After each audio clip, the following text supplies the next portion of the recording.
நேற்றைக்கு மகாசங்கடகர சதுர்த்தி புண்ணிய தினத்தில் மகாகணபதியோட பெருமையும் மகாகணபதிங்கிறது ஏதோ ஒரு நாமரூபத்தில் இருக்கிற ஒரு தேவதை மூர்த்தி அப்படிங்கிறதோடு இல்லாத அதுக்குள்ள எவ்வளவு பெரிய தத்துவங்கள் நிரம்பி இருக்கு அப்படிங்கிறது. மகாகணபதிங்கிறது எப்படி ஒரு பெரிய தத்துவம்,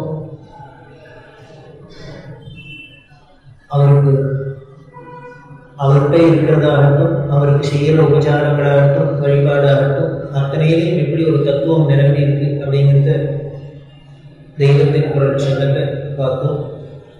அப்படி கணபதியில் ஆரம்பிச்சதான் இன்னைக்கு அத்வைதம் அப்படிங்கிற சப்ஜெக்டை பார்க்க போறோம். தெய்வத்தின் குரல் முதல் பாகத்தில் அத்வைதம் அப்படிங்கிற தலைப்பு. இந்த புஸ்தகத்துல 49வது பக்கத்திலேருந்து 116வது பக்கம் வரைக்கும் 68 பக்கம் அத்வைதத்தை பற்றி விரிவா சொல்லியிருக்கா. இந்த முதல் வால்யூம்ல 68 பக்கம் மட்டும் இல்லை, பின்னால 2வது வால்யூம், 4வது வால்யூம், 5வது வால்யூம், 6வது பகுதி, இதெல்லாம் திருப்பி அத்வைதம் வரப்போகுது. இனிமே அதுக்கு மேல அக்கு வேற அணி வேறையா அத்வைதத்தை யாராலையும் பிரிச்சு பார்க்க முடியாது. அப்படி ஒரு விவரமா வரப்போகுது. இந்த முதல் வால்யூம் இருக்கிற 68 பேரையும் இன்னைக்கு 2 மணி நேரத்துக்குள்ள பார்க்கறதுங்கிறது நடக்காத காரியம். அதுல அட்லீஸ்ட் பாதியான ஒரு 39 பக்கத்தையான பார்க்கணும் அப்படின்னு மனசுல சங்கல்பத்தோட வந்தபோது எவ்வளவு பார்க்க போறோம் அப்படிங்கிறது குருநாதனுக்கு தான் தெரியும். மெட்ராஸ்ல 3 மாசமா அத்வைதம் இன்னும் 20 பக்கமே தாண்டல. அந்த முதல் 39 பக்கத்துல இருக்கிற ஒரு 9 தலைப்புல சப்டைட்டில் அது கொடுத்திருக்க கணபதி எண்ணம். முதல்ல சுவாமி நாம இல்லைன்னா நாமளே சுவாமியா இல்லை மனுஷனா? நாம சுவாமி இல்லைன்னா அப்ப யாரு, என்ன, எது கேள்வி வருது. இப்படிதான் இந்த அத்வைதத்தை முதல்ல ஆரம்பிக்கிற தெரியுமா. அடுத்தது 2வது அத்வைதம் அப்படிங்கிறதுல அதோட முக்கியமான டெஃபினேஷனை சொல்றார். 3வது அதுவே தான் இது தத்துவமசி அப்படின்னா மகா வாக்கியங்கள்லாம் சொல்றத விவரிக்கிறார். 4வதா சுவாமி எதற்கு, சுவாமின்னு ஒன்று எதுக்கு வேணும், அதோட அவசியம் என்ன, தேவையா நமக்கு, வாழ்க்கையில் புகழ் வேணும், வாசல் வேணும், சாப்பாடு வேணும், உணவு வேணும், உணவு வேணும், இதெல்லாம் வேணால் வாழ்க்கைக்கு அவசியம் தேவை. சுவாமிங்கிறது ஒன்று எதுக்கு, அவசியமா அனாவசியமா, அதோட பிரயோஜனம் என்ன அப்படின்னு இந்த சுவாமியோட தேவைன்னு சொல்லி அத்வைத அமைதிக்கு தான் சுவாமி தேவையா இருக்கு. அது பெரியவா சொல்லி அத்வைத அமைதிங்கிறார். பின்னால நிரூபணம் நடக்கிறார். எங்கேயான சாந்தின்னு ஒன்று இருக்கணும், அமைதின்னு ஒன்று இருக்கணும்னா அந்த அத்வைதம் இருந்தால்தான் முடியும், இல்லைன்னா முடியாது. எப்போ துவைதமா 2 வந்துருக்கோ நிச்சயம் இன்னைக்கு இல்லையோ என்னைக்கோ ஒரு நாளைக்கு சண்டை தான் வரும், சச்சரவு தான் வரும். அத்வைத அமைதிக்கு தான் இந்த சுவாமி தேவையும். 5வதா பெரியவாளோட மேதாவிலாசம் என்ன அப்படின்னா கணபதி முன்னுரையில சொல்லியிருக்கார். பெரியவாளோட ஞான திருஷ்டிய அனுகிரக சக்திய அதை இதெல்லாம் பார்த்து இவர் பெரிய மகான், இவர் அவதார புருஷன் எல்லாரும் ஆச்சரியப்படுறார். எனக்கு என்னமோ அதெல்லாம் ஆச்சரியமாவே இல்லை. காரணம் என்ன, இது நம்மள மாதிரி மனுஷாலே சம்பாதிச்சு கொள்ளலாம். வாழ்க்கை மட்டும் சத்தியத்துல மட்டும் மனசு நினைச்சு இருந்துட்டோம், கட்டுப்பாடோட ஒரு பிரம்மச்சரியத்தோட ஒரு வாழ்க்கையும் அமைஞ்சிருக்குன்னா நியதியோட இந்த சக்தியெல்லாம் தானே வந்துடும். ஆனால் அப்போ அவரை இதை வச்சுன்னு அவரை ஈஸ்வரன் சொல்ல முடியாது அப்படின்னு கணபதீஸ்வரர் இதை வச்சுன்னு அவரை ஈஸ்வரன் சொல்றதை விட பரம லௌகீகமான விஷயத்திலே அவர் ஊறி புறப்பட்டு வழியில வந்தாரு. அந்த லௌகீகம்னா இதுவே பரம லௌகீகத்துல நமக்கு கூட இவ்வளவு லௌகீகம் தெரியாது, அவ்வளவு லௌகீகம் புரியவாளுக்கு தெரியும். இப்பேற்பட்ட ஒரு பிரம்மனிஷ்டர் எப்படி இந்த லௌகீகத்துக்குள்ளேயும் அவளால போக முடிஞ்சது, மேல உண்டாத போக முடிஞ்சது அப்படின்னு இதை பார்த்தா தான் ஆச்சரியமா இருக்கு. அந்த லௌகீகத்துல நான் நுழையிறதே தான் எல்லாரும் விழுந்துடுறோம், அதோட மொழி போயிடுறோம். அது பெரியவாளோட சாமர்த்தியம். அதே மாதிரி இந்த அத்வைதத்தை எப்படி பண்றா அப்படின்னா இந்த அஞ்சாவதுல அணு விஞ்ஞானத்தோட அட்டாமிக் சயின்ஸோட கம்பேர் பண்ணி சயின்டிபிக்கா ப்ரூவ் பண்ணின ஒரே சித்தாந்தம் அத்வைதம். எத்தனையோ பிலாசபி இருக்கு, ஆனால் சயின்டிபிக்காவும் ப்ரூவ் பண்ற, சயின்டிபிக்காவும் எப்படி ப்ரூவ் ஆகியிருக்கு, இதுதான் அத்வைதம், அதுதான் இது சயின்ஸையும் சொல்றது அப்படிங்கிறத சொல்றது. இந்த அத்வைதத்துக்கே ஒரு பெரிய சிறப்பு என்ன அப்படின்னா எத்தனையோ மதாச்சாரியர்கள்லாம் சொல்லி எத்தனையோ சித்தாந்தங்கள்லாம் சொல்லி எல்லாம் பண்ணியிருக்கா. ஆனால் இந்த அத்வைதத்துக்கு மட்டும் என்ன அப்படின்னா விஞ்ஞான ரீதியாகவும் அது ப்ரூவ் பண்ணியிருக்கிறதோட இல்லை, சித்தாந்தத்திலேயே ஈஸ்வரனே இதுதான் சத்தியம் அப்படின்னு கையை தூக்கி பிரமாணம் பண்ணி சத்திய பிரமாணம் பண்ணினது அத்வைதத்துக்கு மட்டுமே சிறப்பு. ஆதிசங்கரர் பாரத தேசம் மட்டும் யாத்திரை பண்ணுறது திருவிடைமல்லூர் அப்படிங்கிற மத்தியார்ஜுன நட்சத்திரத்துக்கு வந்தால் தஞ்சாவூர் ஜில்லாவில் அங்கே இருக்கிற அறிஞர்கள்லாம் போகிற இடத்துல அறிஞர்கள்லாம் வாதம் பண்ணினான். வாதம் பண்ணுறது அந்தந்த இடத்துல எல்லாரையும் ஜெயிச்சு ஸ்தாபிதம் பண்ணினார். அந்த திருடமருதூர்ல வாதம் பண்றது யாரை ஜட்ஜா வச்சுக்கிறது, யாரோ ஒருத்தர் சொல்லணும் தீர்ப்பு இதுதான் கரெக்டா இதுதான் கரெக்டு, யாரை வச்சுக்கலாம்னு ஆச்சாரியோட குணம் என்னென்ன, எந்த ஊருக்கு யாரோட வாதம் பண்ணினாலும் ஜட்ஜு பிரதிவாதி கட்சியில் இருக்கிறவாடே தான் இருப்பான். பொதுவா நாம எல்லாரும் பயப்படுறதே அங்கதான். அதுக்கு நம்மளாலே நம்ம பிறந்தாக்க தேவையில்லை வெளியே போகணும்.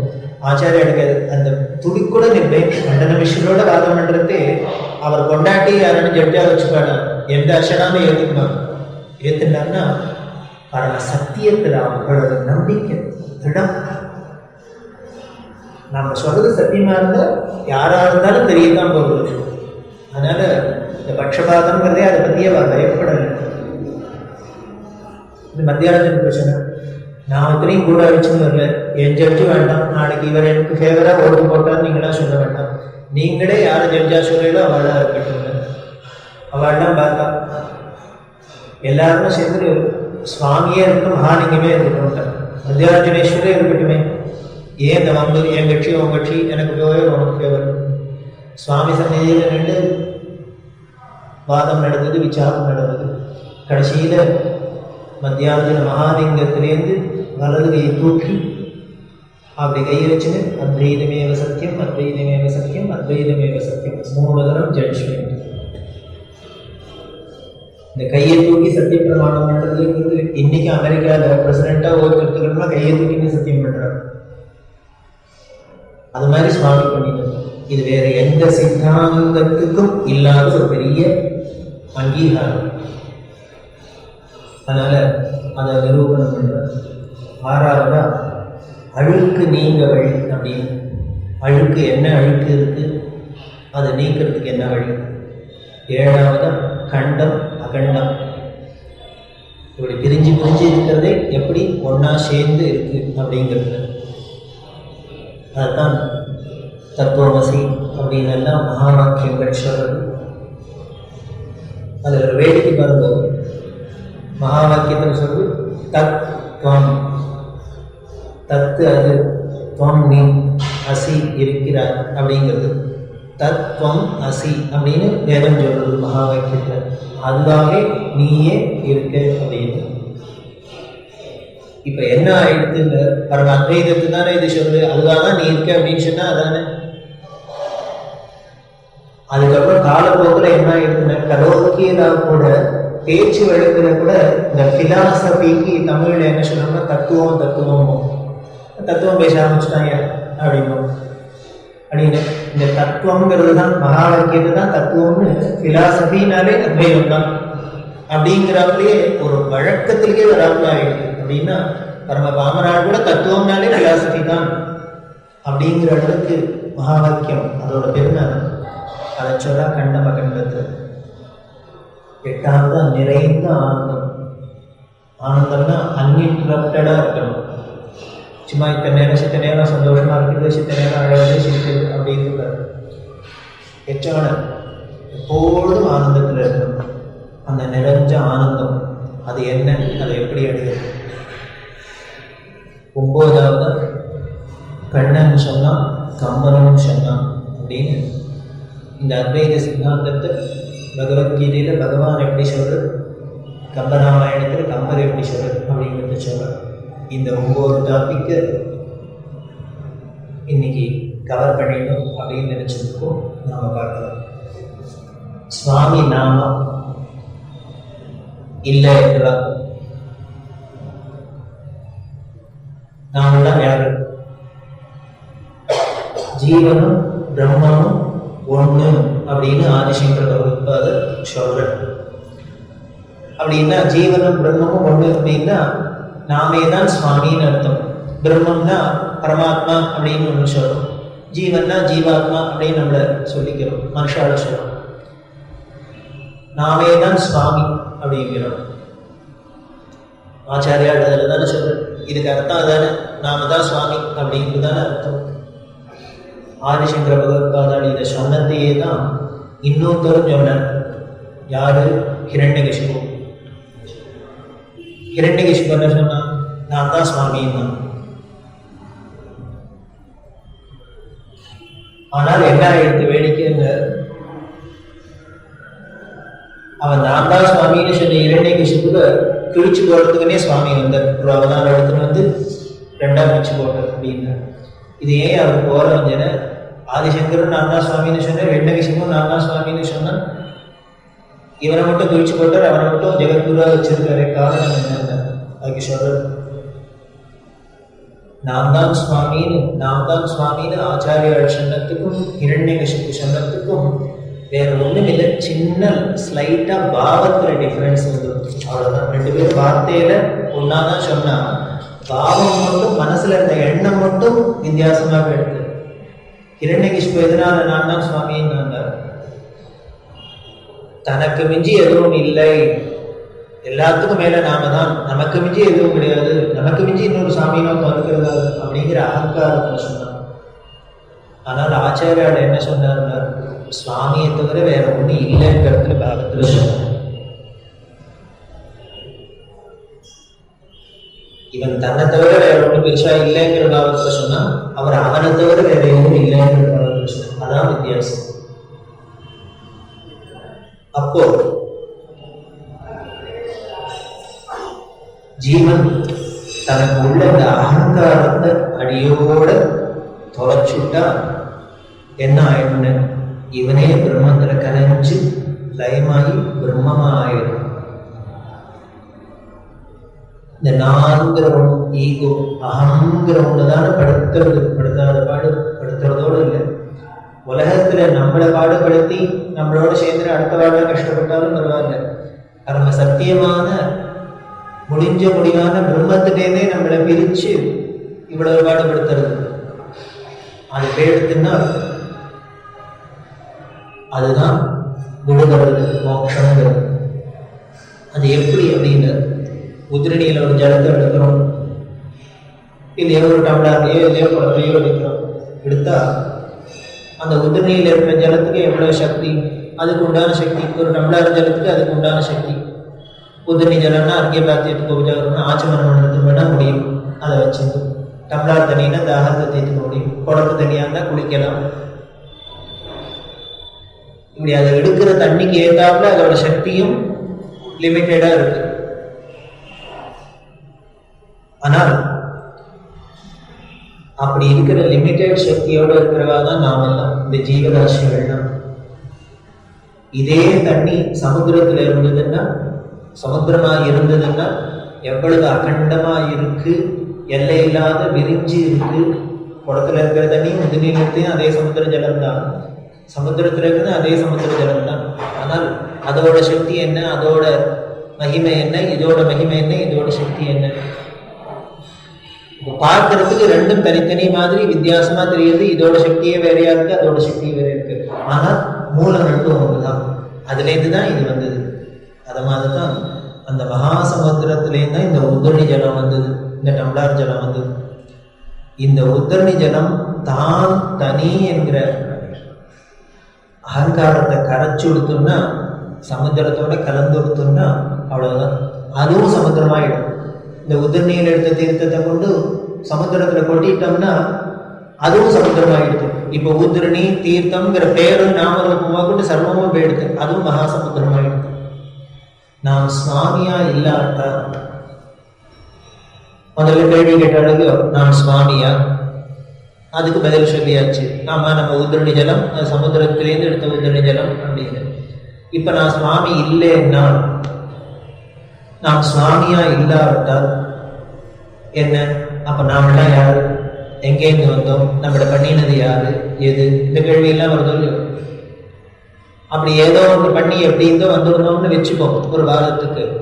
அப்போ சுவாமியா இல்லாவிட்டா சுவாமியை தவிர வேறான ஒன்றா இருக்கணும். அதுக்கு அந்நியமான இன்னொரு வஸ்துவா தான் நாம இருக்க முடியும் நிச்சயம். அப்படின்னா பரமாத்மாவுக்கு வேறான இன்னொரு வஸ்துவம் உண்டா என்கிற முதல் கேள்வி. பரமாத்மாவுக்கு வேற அந்நியமா இன்னொரு வஸ்து உண்டா அப்படின்னா உண்டு அப்படின்னு சொல்லிட்டோம்னு வச்சுக்கோ, டேஞ்சர். இப்ப இல்லைன்னு சொல்றதுக்கு மனசு வர மாட்டேங்கிறது. உண்டுன்னு சொன்னா என்ன கேள்விங்க? அப்ப அடுத்தது என்ன அர்த்தமாயிருது? பரமாத்மாங்கிறது பல வஸ்துக்கள்ல அதுவும் ஒண்ணுன்னு ஆயிடுது, ரெண்டுல ஒண்ணுன்னு ஆயிடுதுக்கும். பல வஸ்துக்குள்ள பரமாத்மா ஒன்று என்றாகிவிடும். அப்படின்னா அந்த இன்னொரு வஸ்து அவரோட சம்பந்தம் இல்லாத எப்படி வந்தது? அவருக்கு அதுக்கும் ஒன்றும் கனெக்ஷன் கிடையாதா? அது எங்கேருந்து தனியா முளைச்சது? எதை கொண்டு பண்ணித்தது? அந்த பல வஸ்துக்கள் உண்டாகி இருக்கு அப்படின்னு ஆயிடும். இப்படி இருந்ததுன்னா அவர் அப்ப பரமாத்மா சுவாமின்னே சொல்ல முடியாதே. சுவாமின்னுட்டாலே எதை ஸ்வயம் தானே எல்லாம் உடையவனும் உடையார் உடையார் அப்படிங்கிற உடையவன் எவனோ அவனே சுவாமி. அப்படின்னா எல்லாத்தையும் உடையவன் அவனே. அப்படின்னா பரமாத்மா சர்வசக்தன், ஆம்னிபொட்டன்ட் அப்படின்னு எல்லாம் சொன்னோம்னா அந்த வார்த்தை எடுபடாது, அது பொய்யாயிடும். ஏன்னா 10ஓட 11 அது இருக்கிறது, இதுக்கு மட்டும் என்ன ஸ்பெஷல் கொண்டு கிடக்கு அப்படின்னு ஆயிடும். சுவாமி என்பதை பொருந்தார். எல்லாமான ஒரே சக்தியாக இருக்கிற மட்டும்தானே அவர் சுவாமி. சர்வசக்தனா இருந்தால் தானே அவர் சுவாமின்னு எல்லாத்தையும் அடக்கி ஆட முடியும். எல்லாம் அவர்னு சொல்றதே, அப்ப நான் மட்டும் எப்படி வேறா இருக்க முடியும்? சர்வமும் அவர் தான் அப்படின்னுட்டாக்க சர்வாந்தர்யாமி சர்வ வியாபகன் அப்படின்லாம் சொல்லிவிட்டோம்னா நாம மட்டும் எப்படி அவர் இல்லாத இருக்க முடியும்? நாமளும் அவரால் தான் இருந்துதான் ஆகணும், இருக்க முடியும். எனவே சுவாமியே நான் என்று வெளிப்பார்வைக்கு இது எப்படி தோன்றதுன்னு ரொம்ப அகங்காரமா தெரியுது. நானே பரமாத்மா அப்படின்னாக்க பயமா தானே இருக்கு. இவ்வளவு ஹெட்வெயிட்டா இருக்கு, கர்வமா. பரமாத்மா எங்க, ஜீவாத்மா நம்ம எங்க, நானே சுவாமின்னா இது ரொம்ப அகங்காரமா தெரிகிறாப்புல இருந்தால் கூட வெளிப்பார்வைக்கு அகங்காரமா பேசுற அத்வைதிகள் நேச்சுரலி பார்க்க போனா அவாதான் சுவாமியோட மகிமையை, அவரோட சக்தியை குறைச்சு மதிப்பிடல, அண்டர் எஸ்டிமேட் பண்ணல. ஆனால் வெளிப்பார்வைக்கு பார்த்தா ரொம்ப பவ்ய மாதிரி ஜீவர்களான நம்மளாம் வேற, அவர் பெரிய சர்வசக்தன், நாமெல்லாம் அல்பசக்தான், அவர் பெரிய ஆண்டா, நம்ம அடிமை அப்படின்னு எல்லாம் இந்த தாஸ்தி பாவம் இப்படி எல்லாம் சொல்லிட்டு துவைதத்தை கல்பிச்சாதான் என்ன ஆயிடுதுன்னு அடக்கமாக சொல்வாதான் அவளை அறியாமலேயே சுவாமிய பல சாமான்கள்ல ஒன்னா அவரையும் ஆக்கி மட்டம் தட்டி விடுறார். நம்ம சனாதன ஹிந்து மதத்துக்கும் மற்ற மதத்துக்கும் ஒரு பெரிய வித்தியாசமே இதான். மற்ற மதத்தெல்லாம் பார்த்தீங்கன்னா கடவுள் ஒருவரே, அவருக்கு நாமம் கிடையாது, ரூபம் கிடையாது, இவர் ஒரு இடத்துல தான் இருப்பார், இவர் பிறக்கிறது கிடையாது, பிறப்பிக்கு அது இதுன்னு என்னெல்லாமோ சொல்றாரு இல்லையா. இது பெருமையா நினைச்சுன்னு சொல்றா. உங்க மதத்துலதான் ஒரே ஏகப்பட்ட சுவாமி வச்சிருக்கேன், அவரே மனுஷா மாதிரி கை காலோடலாம் வச்சிருக்கேன், பொண்டாட்டியோட வச்சிருக்கேன், குழந்தையோட வச்சிருக்கேன், என்னெல்லாமோ அசிங்கப்படுத்துக்கேன்லாம் சொல்றா இல்லையா. தெரியவா அதுக்கு சொல்லுவா. ஆக்சுவலி பார்த்தாக்க அவனோட சர்வசக்தியை புரிஞ்சின்றதுனால நமக்கு இப்படி இருக்கு. இப்படி நாம சொல்ற நாம ரூபங்கள்லாம் வரக்கூடிய சக்தி அவருக்கு இருந்தால்தான் சர்வசக்தனா இருக்க முடியும், பராசக்தின்னு சொல்ல முடியும். அதெல்லாம் எனக்கு நாமத்தை எடுத்துக்க முடியாது, ரூபத்தை எடுத்துக்க முடியாது, இங்கேதான் இருப்பேன், அங்கதான் இருப்பேன், இங்க வர முடியாது, அங்கே சொன்னான்னா நமக்கும் அவருக்கும் வித்தியாசம் கிடையாது. நம்மளாலதான் முடியாது. நாம ஒருத்தனா இருந்தா கணேசனா இருந்தா கணேசனா தான் இருக்கலாம், பெங்களூர்ல இருந்தா மெட்ராஸ்ல முடியாது, இப்படி ஒரு இடத்துல இருந்தா ஒரு இடத்துல முடியாது, ஒரு பேர்ல இருந்தா ஒரு பேர்ல, ஒரு ரூபத்துல ஒரு இடத்துல இருந்தா ஒன்னா இருக்க முடியும். இதேதான் அவருக்கும் அப்படின்ட்டாங்க. அப்புறம் அவருக்கு நமக்கு என்ன பெரிய இருக்கு. இன்னும் சில பேர் வினோதமா நாமம் உண்டு ரூபம்னா ஒரு நாமா தான் உண்டு, ஒரு பேர் தான் உண்டுன்னா அது போறாத என்ன, ஒரு நாமாவை எடுத்தான்னா 1000 நாமாவை எடுத்தாங்க. எனக்கு ஒருத்தனுக்கு தான் ஒரு பேர் இருக்க முடியும், மனுஷனுக்கு தான் ஒரு பேர் வச்சுக்க முடியும். இப்படி மற்ற மதங்கள்லாம் தங்களையும் அறியாத என்ன அந்த ஈஸ்வரத்துவத்தை அவரோட சர்வசக்திங்கிறத குறைச்சு மதிப்பிடுறது. ஆனால் இந்த சனாதன மதத்துல தான் அவனை எப்படி எதுக்கும் ஈடு கொடுக்கிற ஒரு விஷயமா இருக்கணும். ஒன்னாவும் இருக்கணும், பலவாகவும் இருக்கணும், ஒரு இடத்துலையும் இருக்கணும், பல இடத்துலையும் இருக்கணும், ஒரு பேர்லையும் இருக்கணும், 1000 நாமாலையும் இருக்கணும், ஆம்பளையாவும் இருக்கணும், பொம்பளையாவும் இருக்கணும், ரெண்டுமில்லாதையும் இருக்கணும், ஆணாகி பெண்ணாய் அலியார் பிறங்கொழி சேர் மாணிக்க வாசக சொல்றார். அவர் என்ன பண்ணார், 3 சொன்னார். ஆம்பளையாம இருப்ப, நீ பொம்பளையாம இருப்ப, அலியாவும் இருப்பன்ற. அதுக்கு மேல சந்தேகம் வந்துட்டு இன்னும் ஏதாவது ஒரு 2 4வது ஒன்று இருந்தா பிறங்கொழி சேர்ந்து இன்னும் வேற என்ன இருக்கா அதையும் சேர்த்துக்கோங்க. அப்படி இருக்கிறது தானே அவருக்கு அழகு. அப்பதானே சர்வ வியாபகம், சர்வவியா, சர்வசக்தன், பராசக்தி அப்படின்லாம் பெருமைப்பட முடியும். அதைத்தான் சொல்ற பெரியவாய்க்கு. அதனால இன்ஃபேக்ட் இது வெளிப்பார்வைக்கு அகங்காரம் மாதிரி தெரிஞ்சாலும் இது அகங்காரம் இல்லை. ஆனா வெளிப்பார்வைக்கு ரொம்ப தாஸ்திய பாவம் மாதிரி, நைச்சி பாவம் மாதிரி தெரியறது தான் அவளையும் அறியாத அதை கீழே இருக்கிற அப்படின்னு. அறியாதையே கூட கீழே இருக்கிறதோட இல்லை, சத்தியத்தையும் ஒத்துக்கலாம். உதாரணத்துக்கு சரை ஸ்ரீ வைஷ்ணவத்துல பார்த்தேன்னா என்ன சொல்லுவாங்க, நம்மள மாதிரி மனுஷால பார்த்தா சுவாமி சுவாமி சுவாமி எங்கேருந்து இருந்திருக்கு அப்படின்பா. நம்மள மாதிரி ஆளை பார்த்து சுவாமி சுவாமி அப்படின்னு தான் சொல்ற அவளோட பரிபாஷை. ஆனால் சுவாமியை பார்த்து என்னென்ன ஆளுங்க, வெறும் ஆள் இல்லை, பெருமாள். அவர் ஆளிலே பெரிய ஆளவர், அதனால பெருமாள் பெருமாள் அப்படிங்கிற.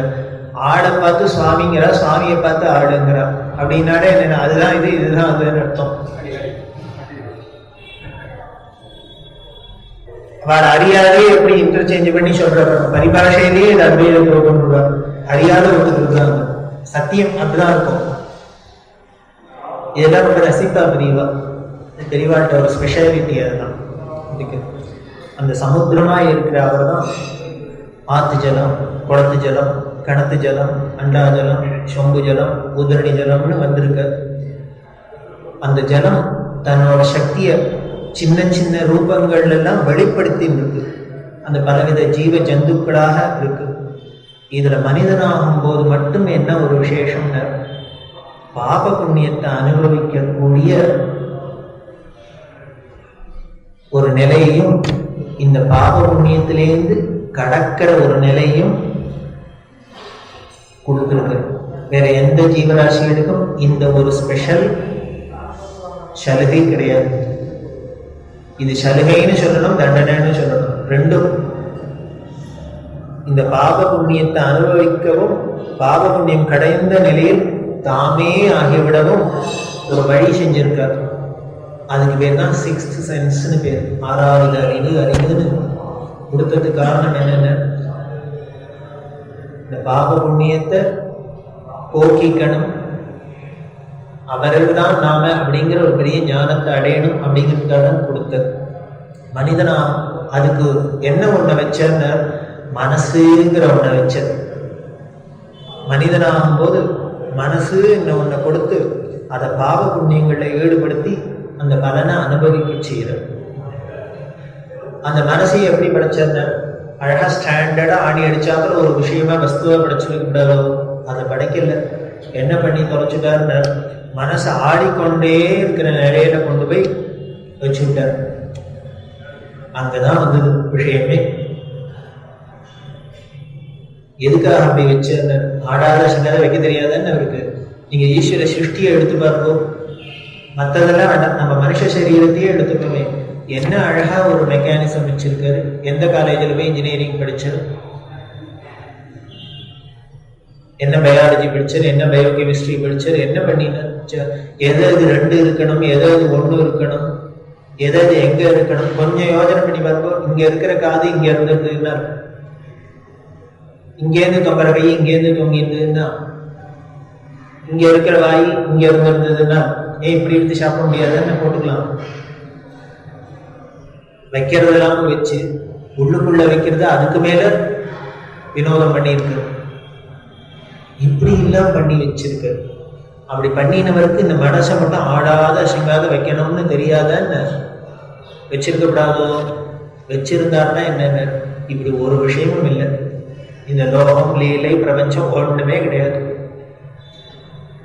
அதுக்காக தான் அதை அப்படி ஆடுறாப்புல வச்சு அந்த சஞ்சலமா அதை வச்சிருக்கிறதுனாலதான் உலகம்ங்கிறதே நடந்துன்னு இருக்கு. இத்தனை வினோதங்கள்லாம் நடக்கிறதுக்காக அதனால அதை ஆடுறாப்புல வச்சது.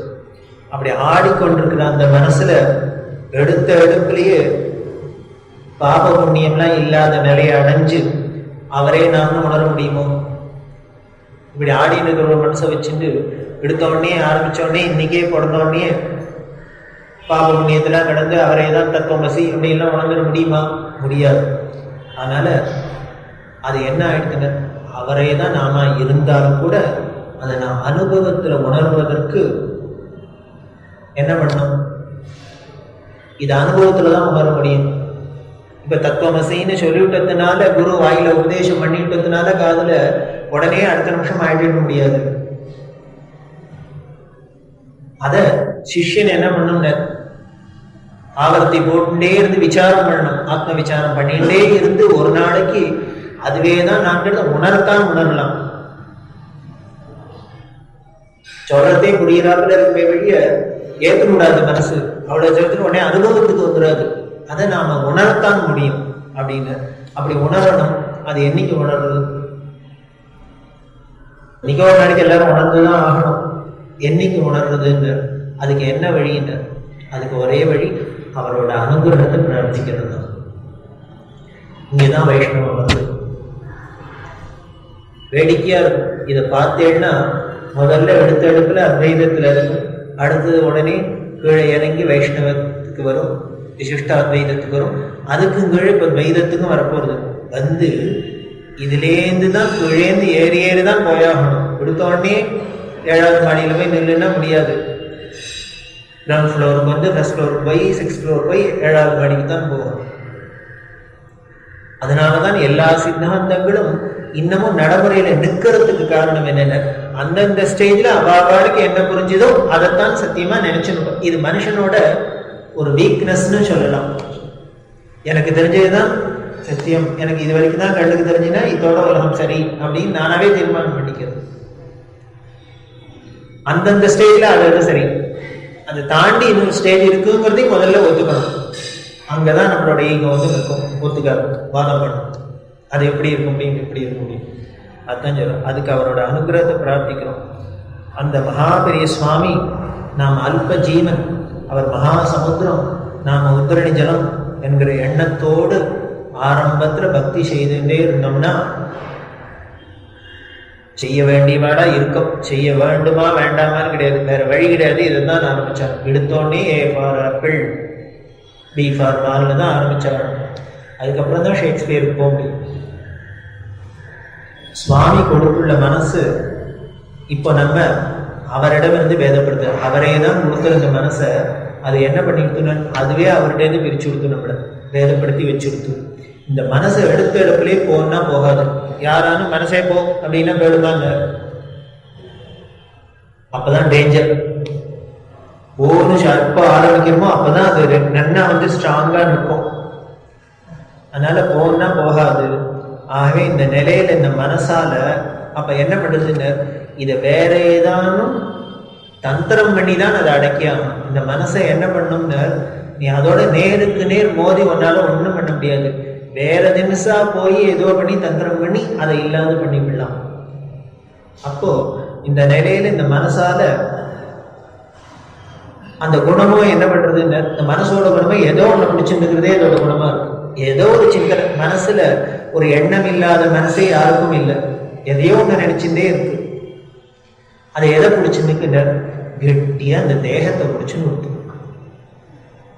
நான் அதுக்குள்ள பெருசா ஆரோபணம் பண்ணி சரீரத்தை பிடிச்சு நிறுத்தும். சரீரம் நான் எனக்கு சொல்றோம், சரீரத்தை தான் நான் சொல்றோம். அவரோட கையை பத்தி எங்கேங்கிறமா இல்ல, இவரோட தலையை பத்தி எந்தலைங்கிறமா இல்ல அப்படிங்கிறோம். இந்த மனசை என்ன பண்ணி நிறுத்தும், முதல்ல இந்த சரீரத்தை போய் எதுக்கி பிடிச்சு நிறுத்தும். சரீரத்தை பிடிச்சு நிறுத்தும். ஆனால் பிடிச்சுன்னா என்ன சார் இப்போ நஷ்டம்? அது பத்தி சரீரத்தை பிடிச்சிட்டு இருக்கு, இப்ப என்ன குறைஞ்சு போயிடுது அப்படின்னு ஒரு குறவும் இல்லை. ஆனால் என்ன பண்ணிவிட்டார், இந்த சரீரத்தை சுவாமி நசிஞ்சு போறதான்னா படிச்சு விட்டார். இதையான சாஸ்வதமா படிச்சு தொலைச்சிருக்கூடாதோ?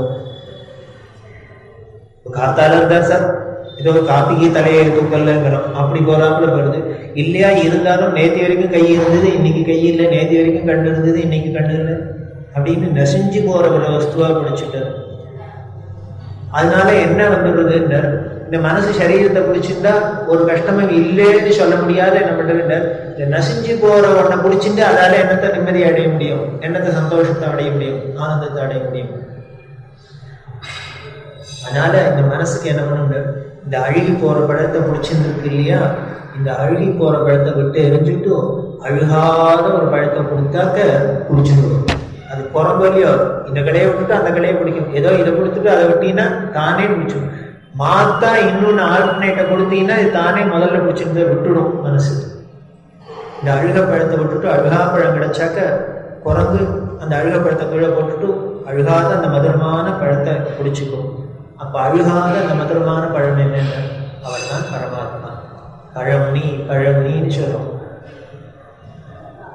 ஒரு க்ஷேத்திரத்து பேர்ல கூட நமக்கு பெரிய தத்துவங்கள்லாம் நினைச்சு, சும்மா ஒன்றும் வேற பேர் ஒரு தெரியாத ஒன்றும் வைக்க தெரியாத வச்சுள்ள,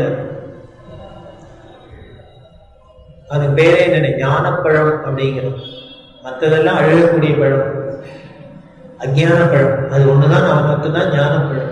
அப்பேற்பட்ட அந்த பழமா இருக்கிறது, அழுகாத பழமா இருக்கிறது பரமாத்மா தான். அதை மனசால பிடிச்சிக்கிறதுக்கு மனசிட்ட பிடிச்சி கொடுத்துட்டோம்னா இப்ப என்ன பண்ணுங்க, இந்த சரீர பிரஜையை விட்டுடும், இந்த அழுகல் பழத்தை விட்டுடும். மகான்கள்லாம் அப்பதான் இருக்காங்க பக்தியில. அவளுக்கு சரீரமா கை போச்சா கால் போச்சா, சதாசிவ பெருமேந்திராளுக்கு கையை வெட்டினார் அப்படின்னா வெட்டினவன் தான் அழுதான் பயந்தான். அவர் பாட்டுக்கு ரோட்ல என்னமோ நடந்து போயிருந்தார். காரணம் என்ன, கையேங்கிறது அவருங்கிற ஸ்மரணை இல்லை, காரணம் பிரம்மத்துல லயிச்சிருந்தது. அவரோட கீர்த்தனத்தை எடுத்து பாருங்க, ஒரு பிரம்மனிஷ்டர் பிரம்மஜானம் அடைஞ்சுவா வெளியில வார்த்தையினால ஓப்பனா தங்களோட அனுபூதியை சொல்லவே முடியாது. கண்டவர் வெண்டவர் கண்டிலர் அப்படின்னே சொல்றோம். ஆனால் காணவும் காண்டு அதை அடுத்த வாழுக்கும் எடுத்து சொன்ன ஒரே அதிசய மகாத்மா உண்டுனாக்க பிரம்மேந்திரன். பிரம்மை வாக்கில சத்குரு கிருபையா, வார்த்தை பதப்பிரயோகம் தான். பிரம்மமாவே ஆயிட்டேன் எழுதி கொடுக்கிற, எதனால? சத்குரு கிருபையா. தன்னோட சாதனையினாலேயோ அதனாலேயோ இதனாலேயோ ஜபத்தினால குரு கிருபை. நம்ம என்ன சாதனை பண்ணினாலும் சரி, பண்ணிட்டே இருக்க வேண்டியதுதான். ஆனால் இந்த அத்தனை சாதனை எப்போ பலிக்கும்னு குரு கிருபை இருந்தால்தான் பலிக்கும். அது கிடைக்கலைன்னா எத்தனை கல்பகோடி காலமா இருந்தாலும் ஜென்மாந்திரமா இருந்தாலும் பெண்டிங்லேயே நின்றுட்டு கிளியரன்ஸ் ஆகாது, பாஸ் ஆகாது அப்படின்னு இருக்கும். குரு கீதையில பரமேஸ்வரன் நம்மள்கிட்ட சொல்லும், ஆ கல்ப ஜென்ம கோட்டீனாம் யஜ்ஞம் விரத தபக்ரியா தா சர்வ சபலா தேவி. எப்போன்னு கல்பகோடி காலத்துல நீ பண்ணின யஜ்யமா இருக்கட்டும், விரதமா இருக்கட்டும், ஜபமா இருக்கட்டும், தபமா இருக்கட்டும், எல்லாம் சபலமாகும். எப்போன்னு குரு சந்தோஷ மாத்திரதா ஆ கல்ப ஜென்ம கோடி நாம் யஜ்யம் பிரத தபக்ரியா ஆ சர்வா சகலா தேவி குரு சந்தோஷ மாத்திரதா. அந்த குரு அப்பா குழந்தை பண்ணிட்டு அப்படின்னு சந்தோஷப்பட்டுட்டா தட்சணம் அத்தனையும் பறிச்சு அவ்வளோ. அது பண்ணாத வரைக்கும் இந்த குரு சந்தோஷத்தை சம்பாதிக்காத வரைக்கும் உடனே இருக்க வேண்டியது, பண்ணிகிட்டே இருக்க வேண்டியது. அதுதான் பிரம்மேந்திர சத்குரு கிருப்பையா பிரம்மைவா பூர்ண போதம். அவரோட கீர்த்தனத்தெல்லாம் எடுத்துக்கிட்டா அது ஸ்ரீமத் சச்சிதானந்த பூர்ண போதம் அப்படிதான் சொல்றோம். அந்த மனசு தானே அந்த பரமாத்ம பழத்தை பிடிச்சுன்னுட்டா இந்த சரீர பழத்தை அழுகிற பழத்தை தானே விட்டுடும். அந்த சரீர பிரஜை விட்டு போயிடும். இதுக்கு அபியாசிச்சுக்கணும்.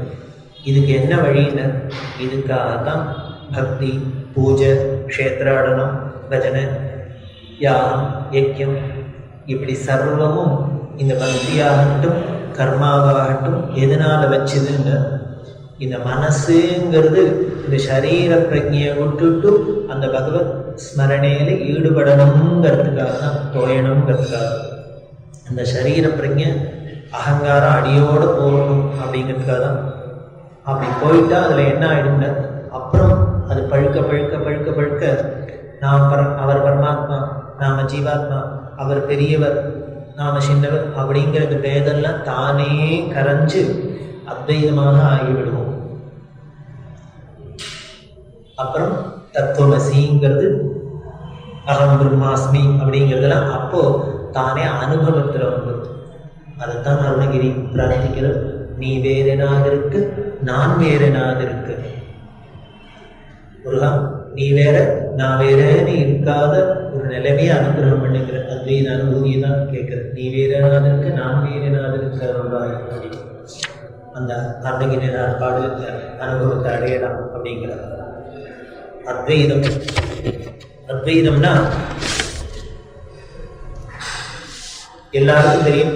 ஆதிசங்கர பகவத்பாதால் நிலைநாட்டிய ஸ்தாபிதம் பண்ணின சித்தாந்தம் அப்படிங்கிறது எல்லோருக்கும் தெரியும். அத்வைதம்னா என்ன? வாட் இஸ் அத்வைதம்? தி அப்படின்னாக்க ரெண்டுன்னு அர்த்தம்.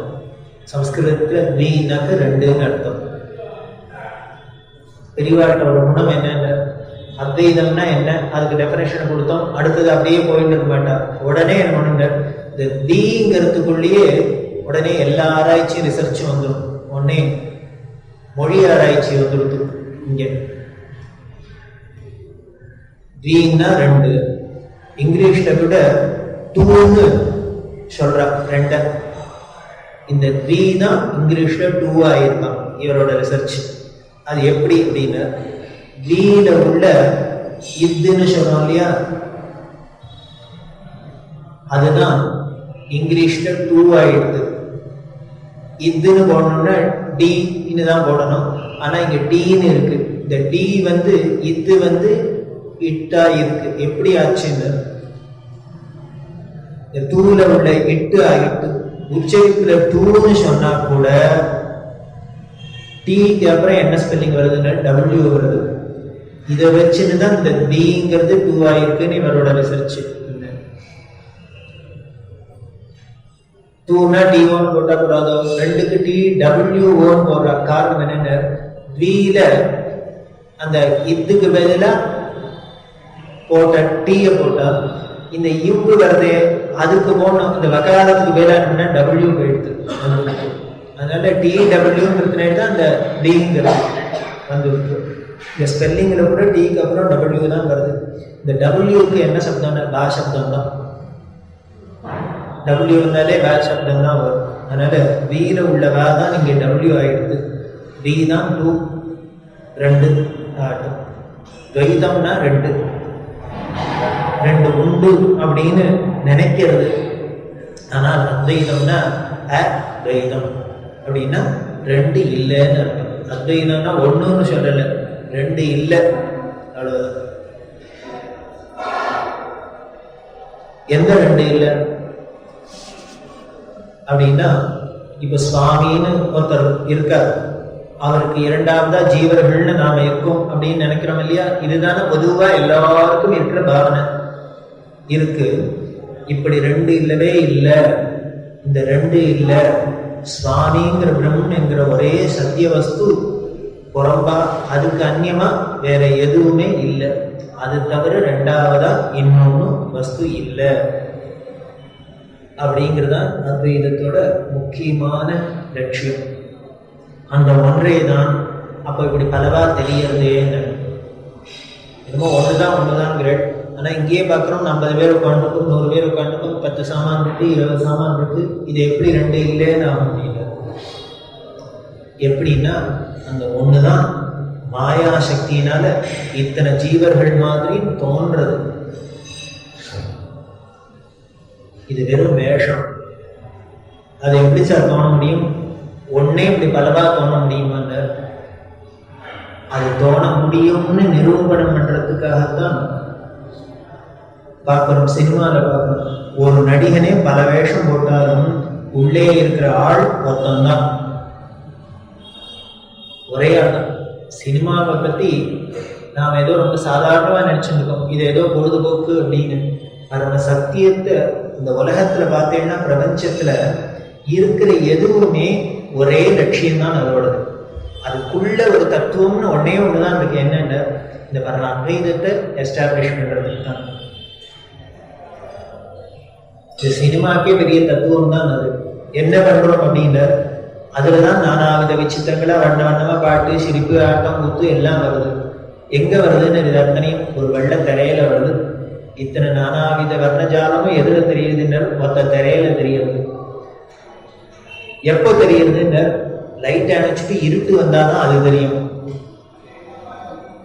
அந்த லைட்டை போட்டுட்டா அதுல இருக்கிற வர்ணஜாலம் தெரியாது. அதே மாதிரி நமக்கு அஜ்ஞானம்ங்கிற மாயேங்கிற இருட்டு வந்து இங்க மூடிச்சுன்னா இப்படி நானாவித விசித்திரம்லாம் தெரியும். என் அண்டையா, என் முண்டாட்டி, என் குழந்தைகள், என் வீடு, என் வாசல், இதுல அழுக, சிரிப்பு, கல்யாணம், கார்த்திக் சர்வமும் தெரியும். இது பேடுத்துனாக்க வெளிச்சம் வந்துடுத்துனா, ஞான பிரகாசம் வந்துடுத்துனா என்ன ஆயிடுங்க? அந்த மாயை இருட்டு போயிடுத்துனா இது அப்புறம் எல்லாம் ஒண்ணு வெறும் டைம் வெள்ளதான் சத்துவம். இதைத்தான் பெருசா நமக்கு காமிக்கிறது. ஆனா அதையும் என்ன பண்றோம், நம்மளோட புத்தி பொழுதுபோக்காவே வச்சுருக்கிறது. அதுதான் மாயையோட வேலை. எங்க எதுகிட்ட போனாக்க ஒட்டின்னு விடுமோ, சத்தியம் தெரிஞ்சிருமோ, அதை முதல்ல கட் பண்ணி விடும். அதுலேருந்து முதல்ல லிங்க கட் பண்ணிவிடும். நாரதருக்கு சாபமே என்னென்ன, தக்ஷ பிரஜாபதி கொடுத்தான். சிருஷ்டியில என்ன பண்ணார், பிரஜாபதி பிரம்மா சொல்லி தட்சணை படிச்சு நீ எல்லாரும் பிரஜைகளை உண்டு பண்ணுறார். அவர் 16,000 உள்ள 60,000 உள்ளே கத்தார். கத்தா எதேச்சிய நாரதர் அந்த பக்கமா வந்தார். யாரு நீங்களா? தட்சணோட குழந்தையிட எல்லாரும் க்ஷேமமா இருக்கும்னு எல்லாரும் நாரத சுவாமியா நமஸ்காரம் குருதேவான்னு அவர் பார்த்த மாத்திரத்துல எல்லாம் பிரம்மஞானியா எடுத்து.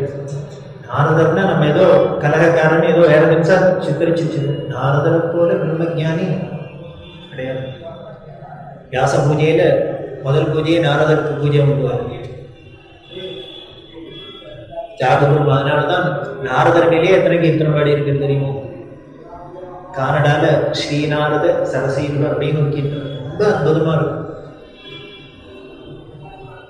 அதுல பார்த்த எல்லாம் பிரம்மஞானி எடுத்து தட்சன் பார்த்தான். சரி போனா போறது அப்படின்ட்டு அடுத்தது அதுல என்ன ஆயிடுச்சுன்னா, அதுக்கப்புறம் கல்யாணம் குழந்தைன்னு அதில் ஒன்றும் பண்ண மாட்டேன்ட்டு ஞானிகளா எடுத்து அடுத்தது இத்தனை ஒரு செட்டு படைச்சான்.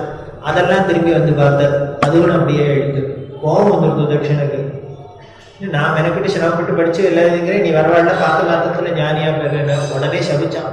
இனிமே நீ ஒரு இடத்துல ஒரு க்ஷணம் கூட இருக்கக்கூடாது.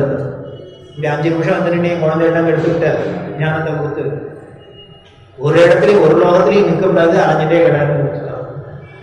அவர் ஒரு க்ஷணம் எங்கேயானு நின்றுட்டாருன்னா பிரம்மஞானம், அவ்வளவுதான். அப்பேற்பட்ட மகரிஷி மகான். இது எதுக்கு சொன்னீங்கன்னா அதுதான் மாயேங்கிறது. அது வந்து என்ன பண்ணு, இவர் வந்தா ஒரு க்ஷணம் நின்னா சரியா போச்சுன்னா அவரை முதல்ல கட் பண்ணி நிற்க விடாத பண்ணிவிடும். இது அவசியம். அந்த 2வது ஜீவன் இருப்பாங்க. அந்த சத்திய வஸ்துக்கு புறம்பா எதுவுமே இல்லை. அது தவிர 2வது வஸ்து எதுவுமே இல்லை. அந்த ஒண்ணுதான் மாயா சக்தியினால இத்தனை ஜீவர்கள் மாதிரியும் தோன்றுறது. இதெல்லாம் வெறும் வேஷம். ஒரு நடிகன் பல வேஷம் போட்டாலும் உள்ள இருக்கிற ஒரு ஒருத்தன் தான் என்பது போல இத்தனை ஜீவராசியில இத்தனை பிரபஞ்சமா இத்தனை விதயமா தெரிஞ்சாலும் உள்ள இருக்கிற ஆள் சுவாமி ஒரே ஒரு ஆள் தான். அதுதான் பரமாத்மாங்கிற ஒண்ணு. இந்த ஜீவாத்மா பரமாத்மான்னு விவகார திசையில நம்ம ரெண்டா பிரிச்சு சொன்னாலும் வாஸ்தவத்துல ஒரே ஆத்மா தான். நாம விவகாரத்துக்கு தான் ஜீவாத்மா பரமாத்மாங்கிற வழிய பார்த்தோம்னாக்க என்னென்ன கடைசியில முடிஞ்ச முடிவுக்கு வருது என்னன்னா ஆத்ம ஜானம்ங்கிறோம். அப்பதானே ஜீவாத்ம ஜானம் பரமாத்ம ஜானம் இருக்கா. ஆத்மாராமன் அப்படிங்கிறோம். அவர் என்ன பரமாத்மா ராமனா ஜீவாத்மா ராமனா? அப்போ ஒண்ணுங்கிறது முடிச்சு சுத்தி சுத்தி சுத்தி சுத்தி அங்கேயே வருது. பிரித்து சொன்னாலும் வாஸ்தவத்தில் ஒரே ஆத்மா தான். இது எப்படி கண்டுபிடிக்கிறது? நான் மாயையை தாண்டி இந்த ஞானத்தை அனுபவத்தில் அடைஞ்சிட்டா அப்புறம் எத்தனையோ குறைபாடு உள்ள ஜீவர்களா நாம் இருக்க மாட்டோம். இப்ப பார்த்தா ஜீவாத்மாங்கிற திசையில எத்தனையோ குறை இருக்கு, காமம் இருக்கு, குரோதம் இருக்கு, வேஷம் இருக்கு, எத்தனையோ குறைகளோட எல்லாம் இருக்கும். ஆனால் இந்த ஞானத்தினால இந்த மாயையை தாண்டி அந்த பரமாத்மஸ்வரூபம்ங்கிறத ஆத்ம ஞானத்தை அடைஞ்சிட்டோம்னா அப்போ நாம இந்த குறைவுள்ள ஜீவர்களா இருக்க மாட்டோம். அப்போ அந்த நிறைஞ்ச நிறைவான சத்தியமான பரமாத்மாவே ஆயிடும் என்பதுதான் ஆச்சாரியோட உபதேசித்த அத்வைத தத்துவம். இந்த அனுபவத்தை அடைஞ்சுட்டா என்ன லாபம்? நமக்கெல்லாம் ஒரு தோணலாம், இப்போ துவைதமா இருந்தா என்ன, விசிஷ்டா துவைதமா இருந்தா என்ன, அத்வைதமா இருந்தா என்ன, எந்த கன்றாவியா இருந்தா இப்ப என்ன லாபம் அப்படின்னு. வேற ஒண்ணும் இல்லை. அது அடையாததுனாலதான் என்ன பண்ண கஷ்டம் இருக்கு, பயம் இருக்கு, காமம் இருக்கு, வேஷம் இருக்கு, இப்படி என்னெல்லாமோ அது பாட்டுக்கு இருந்துட்டு போனா பரவாயில்ல. நம்மளை உண்டு இல்லைன்னு ஆட்டி படைக்கிறது இல்லையா? இது எப்போ வருது? ஒரு காமம் வருது, வேஷம் வருது, கோபம் வருது, இதெல்லாம் எப்போ வருதுன்னு நமக்கு புறம்பா இன்னொரு வஸ்துன்னு இருக்கிறதே தான் வருது. ஒரு அந்நிய வஸ்துவை நமக்கு அந்நியமா ஒன்ன பார்க்கறதே தான். அது மேல ஆசையோ இல்ல வெறுப்போ, அது மேல காமமோ குரோதமோ சண்டையோ சச்சரவோ பிரியமோ ஏதோ ஒண்ணு வருது. அந்த எதுவா நமக்கா இந்த ஒன்னும் பயம் வந்துடுது, ஏதோ ஒண்ணு வருது இல்லையா? அது வந்தா என்ன, நம்மளை கட்டி போட்டுருது, பந்தப்படுத்துறது. நமக்கு இப்ப காமம் வந்ததுனால என்ன, கோபம் வந்ததுனால என்ன அப்படின்னா, இது வந்துட்டு போனா பரவாயில்ல, உடனே இது பாவம் புண்ணியம்ங்கிறத கொண்டு சேர்த்துக்கிறது, நம்மளை ஒரு பந்தப்படுத்துறது, கட்டி போட்டுறது. அப்படி கட்டி போறதுக்கு பேர் தான் சம்சார பந்தம்னு பேரு. அம்பாள் கையில என்ன பண்றாருன்னா, எல்லா சுவாமிக்கும் பாசம் அங்குஷம் அப்படின்னு வச்சிருந்துருக்காங்க. பாசம்னா கயிறு, நம்ம அடுத்த வாழ்க்கை வைக்கிறதுக்கு பேரும் பாசம்னு சொல்றோம். குழந்தை எடுத்து பாசமா இருக்கு அம்மான்னா நன்னா கயத்தை போட்டு கட்டிக்கிறான்னு அர்த்தம். வாழ்க்கை ரொம்ப பாசமா இருக்க முடியல. அதனாலதான் அம்பாள் என்ன பண்ணாலும் இந்த கையில பாசத்தை வச்சிருந்துருக்கா. அதால போட்டு தனக்கு வேலை ஆகணும்னா, மாயா நடக்கணும்னா பாசத்தை போட்டு கட்டி விடுறா. அவளுக்கு போறோம்னு சேர்ந்து நம்ம பக்தி பண்ணிட்டோம்னா நம்ம கையில அங்குஷம் வச்சிருந்துருக்கா. அதால ஒரே வெட்டு வெட்டி விடுறாங்க பாச கயத்தை. ரெண்டும் கையில வச்சிருக்க, ரெண்டும் அங்கதான் முடியும். அப்படி பந்தப்படுத்தவும் முடியும், பந்தம் மோச்ச. இதுல பார்த்தீங்கன்னா ரமணர் சொன்ன சித்தாந்தம் முழுக்கலும் இந்த ரெண்டு பக்கத்துல வந்துடுது தெரியவாட்ட. இந்த மோட்சத்தையும் தனியா எங்கேயோ போய் அடையிறதுங்கிறது இல்லை. காரணம் என்னன்னா, பிரம்மம் என்கிற எல்லையற்ற சத்தியம் எப்பொழுதுமே கட்டுப்படாத மோட்சமாதான் இருக்கு. இந்த பிரம்மத்துக்கு எங்கன்னா எல்லை இல்லாத அகண்ட வஸ்து, அகண்ட சச்சிதானந்தம் அப்படின்லாம் சொல்றோம். அகண்டம்னாலே விரிஞ்சி இருக்கிறது, கரையில்லாத இருக்கிறது அப்படின்னு. அப்படி எங்க பார்த்தாலும் பிரபஞ்சத்துல ஆகாசம் ஸ்பேஸ பார்க்கிறோம். ஸ்பேஸுங்கிறது எப்படி இருக்குன்னு எங்க பார்த்தாலும் கட்டுப்படாம இருக்கு. மாதிரிதான் இந்த பிரபஞ்சத்துல நாம் எல்லாமும் அதே தான் அப்படின்னா, ஆகாசமும் நாமளும் ஒன்னா. ஆகாசம்னா விரிஞ்சு எல்லை இல்லாத இருக்கு, நாமெல்லாம் இப்படி குட்டியா இருக்குமே, ஒரு கண்டத்துக்குள்ளே இருக்குமேன்னு. அதுக்கு தான் உதாரண வேதாந்தத்தில் சொல்றது, பானைக்குள்ளே ஒரு பானை 10 பானை பண்ணி வச்சிருந்தா அதுக்குள்ளேயும் ஸ்பேஸ் இருக்கு, ஆகாசம் இருக்கு. அத கடாகாசம் அப்படின்பா. இது மேல இருக்கிறது மகாகாசம் அப்படின்பா. இப்போ இந்த கடத்துக்குள்ள இருக்கிற ஆகாசம் தனி, மேல இருக்கிற ஆகாசம் தனியா? ரெண்டும் ஒண்ணுதான். அப்பானா இது கடாகாசங்கிற அது மகாகாசங்கிற எப்படின்னு இந்த கடான்னு ஒண்ணு இருக்கிறதுனால இதை கடாகாசம்ங்கிறோம், அது மகாகாசம்ங்கிறோம். அப்ப என்ன பண்ணணும், இந்த கடத்தை உடைக்கணும். பானையை உடைச்சு விட்டோம்னா இப்ப ரெண்டும் ஒன்னாயிடுது, மகாகாசமும் கடாகாசமும் ஒன்னாயிடுது. இப்ப பானையை உடைச்ச க்ஷணத்திலேயே இப்ப ஏதாவது இந்த கடத்துக்குள்ள இருந்தது போய் ஏறி அங்க உட்கார்ந்துட்டதா, இல்ல அந்த ஆகாசம் வந்து இதுக்குள்ள போகுதுன்னா இல்ல, இந்த கடம் மட்டும் இதையும் எதையும் வேறுபடுத்தி காமிச்சு இது போனோம்னா ரெண்டும் தானே வந்துட்டு. அது மாதிரிதான் இந்த மோட்சம்ங்கிறதும் நாம ஏதோ தனியா அடையிற வஸ்து இல்லை, அந்த க்ஷணத்திலேயே தட்சணம் சொல்றது. இந்த பார்வைக்கு இந்த கடாகாசம் என்று நம் பார்வையில வேண்டுமானா பெருத்து சொல்லாமே வெளிய இந்த ரெண்டு ஆகாசமும் வாஸ்தவத்துல ஒண்ணுதான். பானைங்கிற ரூபத்தை உடைச்சு போட்டுட்டா நம் பார்வைக்கு கூட அப்ப என்னது, நம்மளோட திருஷ்டி கூட ரெண்டும் ஒன்னாயிடும். மகாகாசமும் கடாகாசம் ஒன்னாயிடும். சித்தநாழிக்கு முன்னால பானை இருக்கிற வரைக்கும் கடாகாசம் மகாகாசம் நம்ம கண்டுதான் பார்த்தது, நம்ம அனுபவம் தான் கிடைச்சது. இப்ப பானையை உடைச்சோடனே ரெண்டும் ஒண்ணுங்கிறதே நம்மளே தான் உணர்றோம். இது எத்தனை நேரம் ஆகும் அது உணர்றதுக்கு? 5 நிமிஷம் ஆகுமா, 2 நிமிஷம் ஆகும், 1 நாள் ஆகுமா, 2 நாள் ஆகுமா? இதுக்கு என்ன பிரயத்னம் ஏதாவது பண்ணணுமா? ஒண்ணுமே, தட்சணம். அந்த மாதிரிதான் இந்த பிரம்மத்துல தனித்தனி பானை மாதிரி நாம எல்லாரும் மாயாசக்தியினால தோன்றியிருக்கோம். ஆனாலும் நாமே தான் பிரம்ம அப்படிங்கிறது அந்த மாயோட பந்தத்தால நமக்கு தெரியல. அதை உடைச்சுட்டாக்க நாமும் அகண்டமான பிரம்மங்கிறது அனுபவமாகிவிடும். அதுதான் அனுபவம்ங்கிறது, எக்ஸ்பீரியன்ஸ்னு அதனால தான் சொல்றோம். அந்த அனுபவம் சித்திக்கணும்னா என்ன பண்ணணும்னு, இந்த பானைன்னா ரொம்ப ஈஸியா சொல்லிட்டேன் சார். ஒரு மண்பானை இருந்தால் தடான்னு போட்டு உடைச்சு 2 ஆகாசத்தையும் ஒன்னா பண்ணிவிடலாம். இந்த பானையை போட்டு உடைக்க முடியுமா என்ன? உடைக்க முடியாத ஒரு பானையா இருக்கு. உடைக்க மனசு வரமாட்டேங்கிறது. அது என்னமோ உடையதான் போகுது, ஆனா உடைக்க மனசு வரமாட்டேங்குது. அதுக்கு என்ன பண்ணாங்க, அதுக்கு படியாதான் கர்மம், பக்தி, உபாசனை, இப்படி பல சொல்லியிருக்கு. ஆச்சாரியால் நாம் எல்லாரும் ஏறி போவதற்கு சௌரியமா படிக்கட்டு மாதிரி போட்டு கொடுத்துருக்காங்க. சித்தாந்தங்கள்ல மத சித்தாந்தங்களை சொன்னார். ஆச்சாரியாலேயே 3 மார்க்கத்தையும் அப்படியே அனுசரிச்சு எல்லாத்தையும் ஒன்னா ஈக்குவல் ஸ்டேட்டஸ் கொடுத்தவர் ஆச்சாரியால் மட்டுமே. மற்றதெல்லாம் பார்த்தேன்னா மீமாம்சகள்ல பார்த்தேன்னா பூர்வமீமாம்சகள்லாம் இனிமே கர்மானுஷ்டானம் தான், இதை தவிர வேற ஒன்றும் வேண்டாம் அப்படிங்கிறது. இனிமே இன்னொரு சித்தாந்தத்தை பார்த்தேன்னா பக்தி ஒண்ணுதான், அதுக்கு மேல ஒண்ணும் வேண்டாம் அப்படின்பா. இப்படி ஒவ்வொன்றுத்தையும் ஒவ்வொன்று தான் சொல்லுவா. இதை ஒத்துக்கிறவா அதை ஒத்துக்க மாட்டா, அதை ஒத்துக்கிறவா இதை ஒத்துக்க மாட்டா. ஆனால் ஆச்சாரியால் மட்டும்தான் கர்ம பக்தி ஞானம் அப்படின்னு சொல்லுவோம். மகாபிரிவாளை பத்தி ஒரு தசகம் பாலப்பிரிவா பண்ணினா. ஆசிரமத்துக்கு வந்த புதுசில கர்னூல்ல முதல்ல பிரிவாளை வந்து தரிசனம் பண்ணிட்டு தன்னோட பரமகுரு மேல 10 ஸ்லோகம் ரொம்ப அபூர்வமா இருக்கும். ஸ்ருதி ஸ்மிருதி புராணோக்த தர்ம மார்க்க ரதம் குரு பக்தானா ஹிதபக்தா நமஸ்தே சித்த சுத்தை அப்படின்னு அதுல பிரார்த்தனை பண்ற. கர்ம பக்தி ஞான மார்க்க பிரச்சாரே பக்த கங்கணம் அப்படின்னு அவர் என்ன பண்ண, கர்ம மார்க்கம், பக்தி மார்க்கம், ஞான மார்க்கத்துல பக்தாள்கிட்ட பிரச்சாரம் பண்றதுக்கே கங்கணம் கட்டின்னு வந்தாராம்.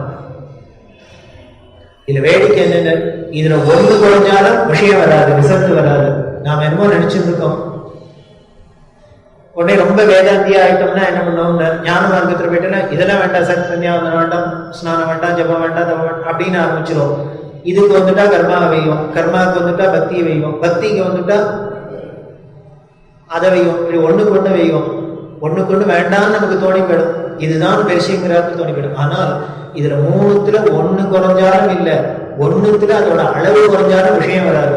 நீங்க அல்வா வேணும்னா என்ன பண்ணணும்னா 1 கரண்டி கோதுமை மாவு, 2 கரண்டி சர்க்கரை, 2 கரண்டி நெய்யை விட்டு இத்தனை நேரம் கிளறினாதான் அது அல்வாவா வருமே வழிய, இதுல ஏதாவது துளி கூடினாலும் குறைஞ்சாலும் என்ன பண்ணினாலும் அல்வாவா வராது. அதுக்கப்புறம் என்ன வருதோ அது வாயில போட்டு வேண்டி, அவ்வளவுதான்.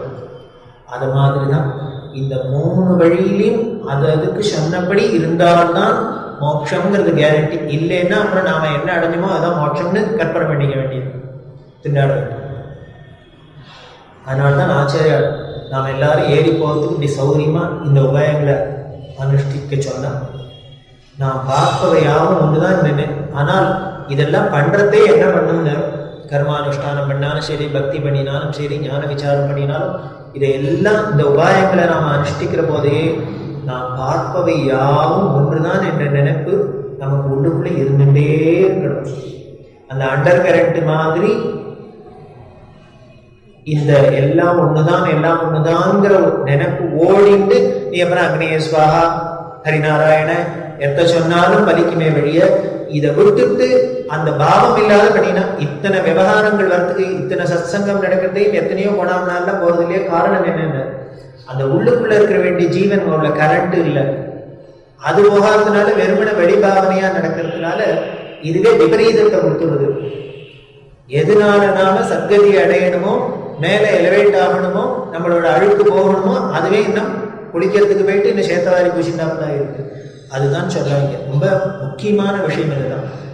இதுல நாம பண்றதையே பார்ப்பவையாகவும் ஒண்ணுதாங்கிற நினைப்பு நம்ம உள்ளுக்குள்ள இருந்துட்டே இருக்கணும். எல்லாம் ஒன்றுங்கிற இந்த எல்லாம் ஒண்ணுங்கிறது இந்த பிரத்யட்சணமா என்னைக்கோ வரட்டும்.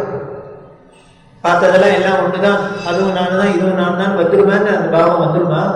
நினப்பு முதல்ல வரணும். அது அனுபவத்துக்கு வரத என்னைக்கோ வரத்தே வரட்டும். ஆனா இதுதான் உண்மைங்கிற நினைப்பு மட்டும் இருந்துட்டே இருந்ததுன்னா, அடிக்கடி மனசுல இருந்துன்னா, இதுதான் ஆத்ம விசாரம்னு பேர். அதோட நாம வழியில என்ன பண்ணினாலும் நிச்சயம் அதுக்கு பலன் 100% கிடைச்சிடும். ஆதிசங்கர் பகவத்பாதா எல்லாத்தையும் ஒன்னான்னு பார்க்கணும்னு சொல்லிட்டார். ஆனால் உலகத்துல இத்தனை பார்த்தாக்க வேற வேற பிராணிகளையும் நாம எப்படி பார்ப்பதுன்னு குழப்பமா தானே இருக்கு. சொல்றதுக்கு ரொம்ப ஈஸியா இருக்கு சார், எல்லாத்தையும் நாம் தான் பார்க்கணும், பார்க்கலைனாலும் பார்க்கணுங்கிற நினைப்பான இருக்கணும்னா சொல்றது வாஸ்தவம் தான். ஆனா எப்படி பார்க்கறது? மாம்பழத்தை பார்த்தா நானு தோணுமா? இல்ல தேடை பார்த்தா நானு தோணுமா? பாம்பை பார்த்தா நானு தோணி போய் கட்டிக்க முடியுமா? பண்ணுறது இது எப்படி தெரியும்? நாம பார்க்கறது எப்படிங்கிறது குழப்பமா இருக்கும் இல்லையோ? அந்த குழப்பத்தை தீர்க்கிறதுக்கு தான், இந்த குழப்பத்தை சந்தேகத்தை தெளிவுபடுத்துறதுக்கு தான் சுவாமி அதுக்கும் ஒரு டெக்னிக் தானே சிருஷ்டி பண்ணி வச்சிருக்காரு. அது என்னென்ன? 3 அவஸ்தையை படைச்சுட்டார். ஜாகிரத், ஸ்வப்னம், சுஷுப்திங்கிற 3 அவஸ்தை. அவஸ்தைன்னா நிலை, 3 நிலை உண்டு. சாதாரணமா வீழ்ச்சி கொண்டிருக்கிறது ஜாகிரத், முழிச்சுருக்கிறது, ரொம்ப ஜாகிரதையா இருக்கும் அப்படின்னு சொல்லணும். இந்த ஜாகிரத்துங்கிறதே ஜாகிரதைங்கிறதே இந்த ஜாகிரத்துல இருக்கிறதுக்கு பேர் தான் ஜாகிரதை. ஜாகிரத். ஸ்வப்னம்னா கனவு காண்றது, எல்லாருக்கும் தெரியும். சுஷுப்தினா என்னென்ன? சௌக்கியமா தூங்குறது. இந்த 3 அவஸ்தையிலையும் ஒருத்தனே தான் இருக்கான். முழிச்சுருக்கிறதும் இவன் தான், தூங்குறதும் இவன் தான், சொப்பனம் காண்றதும் இவன் தான். ஆனால் ஒருவனே தான் இருக்கார். இதுல வேடிக்கை என்னன்னா, இந்த கனா கண்டவன் வீழ்ச்சி கொண்டான்னா காண்டவனும் ஒருத்தன்னா வீழ்ச்சினவன் அவன் தான். ஆனால் இந்த கனவு காண்றதே நடக்கிறதுக்கும் முழிச்சிட்டப்புறம் இருக்கிறதுக்கு ஏதாவது சம்பந்தம் இருக்கும். சித்த நேரம் கண்ணசந்தா நியூயார்க்கில் போய் சௌக்கியமா ஏசி ரூம்ல இருக்கிறாப்புல இருக்கு. முழிச்சுன்னு பார்த்தா கரண்ட் வேர்த்து கொள்றது. நேர ஆப்போசிட்டா இருக்கு. க்ஷணத்துல அப்படி முடிச்சுட்ட க்ஷணத்திலேயே தலைமையே மாறி போயிடுது. உள்ள முதல்ல இருந்த அனுபவத்துக்கும் அடுத்த அனுபவத்துக்கும் வாஸ்தவத்துக்கும் நேர் பிரதியா இருக்கு. அப்படின்னா கனா கண்டபோது நடக்கிறதுக்கும் முடிச்சுக்கணும் சம்பந்தம் இல்லாத இருக்கு. கனவுல ஒருத்தம் வேற விதமான நடவடிக்கை இருக்கு. கனவுல பார்த்ததே ரொம்ப நல்லவன் மாதிரி இருக்கான், இல்ல கெட்டவன் மாதிரி இருக்கான்.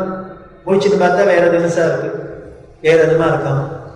ஆனால் ஆள் ஒருத்தம். இப்படி அவஸ்தை வேறுபட்டாலும் மனோபாவம் வேறுபட்டாலும் இது அத்தனை மனசுல தானே வருது. வேறுபட்டாலும் ரெண்டுல இருக்கிறது ஒத்தனை தான் போல வேறு வேறு மனோபாவம் கொண்ட பல பிராணிகள் இடத்துல இருப்போம்னு ஒத்தனை தான். இப்போ தூங்குறதுலயும் சொப்பனத்திலையும் முழிச்சுருக்கிறதுலயும் ஒத்தனையோட மனோபாவம்ங்கிறமோ அதே மாதிரிதான் விழுந்து கொடுக்குற புலியா இருந்தாலும் சரி, கொத்தர தேளா பாம்பா இருந்தாலும் சரி, கொற்ற தேளா இருந்தாலும் சரி, முட்டை வேலை மாடா இருந்தாலும் சரி, எதுவா இருந்தாலும் மனோபாவம் வேறுபட்டாலும் அவனும் ஒண்ணுதான் நானும் ஒண்ணுதான்ங்கிற பாவம் நமக்கு தெரிய வேண்டும். ஒரு காலத்துல நமக்கு சாந்த குணம் இருக்கு, நமக்கே பார்க்கிறோம். ஒரு சமயம் இருந்தாப்புல இன்னொரு சமயம் இல்லை. ஒரு காலத்துல நமக்கு சாந்த குணம் இருக்கு, மற்றொரு சமயத்துல பார்த்தா கோபமா இருக்கு. ஆனாலும் 2 அவஸ்தையிலும் இருந்தா ஒரே ஆள் தான். ரொம்ப அனுபவத்துல தெரியுது. இதுக்கு யாரும் ஒன்றும் பெரிய வேதாந்தம் சொல்லி தரணுங்கிற அவசியம் இல்லை. அவஸ்தா பேதங்கள்ல என்ன பண்ண, நம்ம கோபமா இருக்கிறதே நம்ம முகம் அப்படி இருக்கு, கர்ண கடூரமா இருக்கு, அதே சாந்தமா இருக்கிறதே பார்த்துட்டே இருக்கலாம் போல இருக்கு. முகபாவம் முதற்கொண்டு மாறி போயிருது.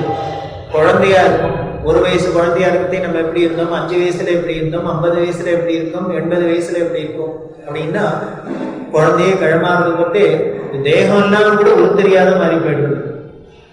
நம்ம குழந்தை போட்டோ எடுத்து நம்ம பார்த்தாக்க நமக்கே நம்பிக்கையா இல்லை. ஆள் வச்சோம்னா ஆனா தலைவிட எல்லாம் சேஞ்ச் ஆகிடுது. எப்படி வந்தது அப்படின்னு இந்த இது விவகார உலகத்துல, சொப்பன உலகத்திலே கேட்கவே வேண்டாம். சொப்பன உலகத்துல பலவேறு இடங்கள்ல பலவேறு காலங்கள்ல நம்ம செய்யறதுலாம் என்ன பண்றோம்னா, எதெல்லாம் செய்யக்கூடாதுன்னு நினைக்கிறோமோ அதெல்லாம் சொப்பனத்துல செய்யறோம், எதெல்லாம் செய்யணும்னு நினைக்கிறோமோ அதெல்லாம் செய்ய மாட்டேங்கிறோம். இப்படி முன்னுக்கு முன்னும் ஒன்றுக்கு ஒன்று விரோதமான காரியங்கள்லாம் பலசும் உண்டு. இது அத்தனையும் அதுலயே என்ன பண்றேன், அந்த சொப்பனத்துக்குள்ளேயே எத்தனை தேகத்தை எடுத்துக்கிறோம். ஏதோ பெரிய 100 பேர் உள்ள கூட்டத்துல உட்காந்துக்கிறாப்புல இருக்கும். அப்ப 100 பேரோட சொப்பனமா சேர்ந்து லிங்கா இருக்குல்ல, இவன் ஒருத்தன் மனசுலயே 100 பேரையும் சிருஷ்டி பண்ணிட்டான். கல்பிதம் வந்துடுத்து. உபன்யாசம் பண்றவனும் இவனே, கேட்கிறவனும் இவனே, வெய்யறவனும் இவனே, வாழ்த்துறவன் அவனே, அடிக்கிறவன் அவனே, அடி வாங்குறவன் அவனே, அல்வாவும் அவனே, அல்வா சாப்பிட்றவன் அவனே, இந்த சந்தோஷமும் அவனே. இப்படி சர்வமும் ஒண்ணுக்குள்ளேயே கல்பிதமாயிடுது. அப்படின்னா இருப்பனேன்னு தெரியுது. நமக்கு ஜன்னி வந்தாக்க நம்ம என்ன பண்ணுறது, அதுக்கு முன்னால நாம செஞ்ச காரியத்துக்கு விரோதமா செய்யறோம். ஜன்னிங்கிறதே அந்த ஒரு நல்ல நிலைமையில அவஸ்தையில இருக்கிறதுலேருந்து மாறுபடுறது செய்கிறோம். நாமளே முன்னால ஒரு புஸ்தகத்தை எழுதினா என்ன பண்ணோம்ல, ஜன்னி வந்து கொடுத்தோம்னா பைத்தியம் முடிச்சுட்டு நாமளே கிழிச்சு போடணும். இப்படி இப்போ எழுதினவனு ஒரே ஆடு, கிழிச்சவனும் ஒரே ஆடுனா அதே மாதிரி தான் இந்த உலகமும் ஒரு கனவு. இந்த உலக வாழ்வும் மாயா ஜலத்துல வந்து ஜன்னி தான். மாயேங்கிற ஜலம் நம்மள ஜன்னி ஜலம் பிடிச்சு நிற்கும். அதனால தான் இப்படி பண்றோம் திண்டாரு. அப்படி தெரிஞ்சுக்கிட்டா உண்மையில எல்லாம் உண்டு. நம் கனவுல நம் ஒருத்தர் மனமே இத்தனை பேரை சிருஷ்டித்து, இத்தனை பேரை சிருஷ்டிச்சு, இத்தனை 1000 பேர், இத்தனை 2 பேர், இத்தனை விவகாரத்தையும் பண்ணது நம்ம மனசு கொண்டுதான் சொப்பனத்துல. அதே மாதிரிதான் ஒரு பெரிய மகா மனசோட சொப்பனம் தான் இத்தனையும். அந்த மகா மனசு யாருங்க, அதுதான் மாயேங்கிற மனசு. அது யாரோட மனசுங்க, பிரம்மத்தோட விஷயம். அந்த மகாபெரிய மனசோட எண்ணங்கள் தான் இத்தனை ஜீவராசிகள்.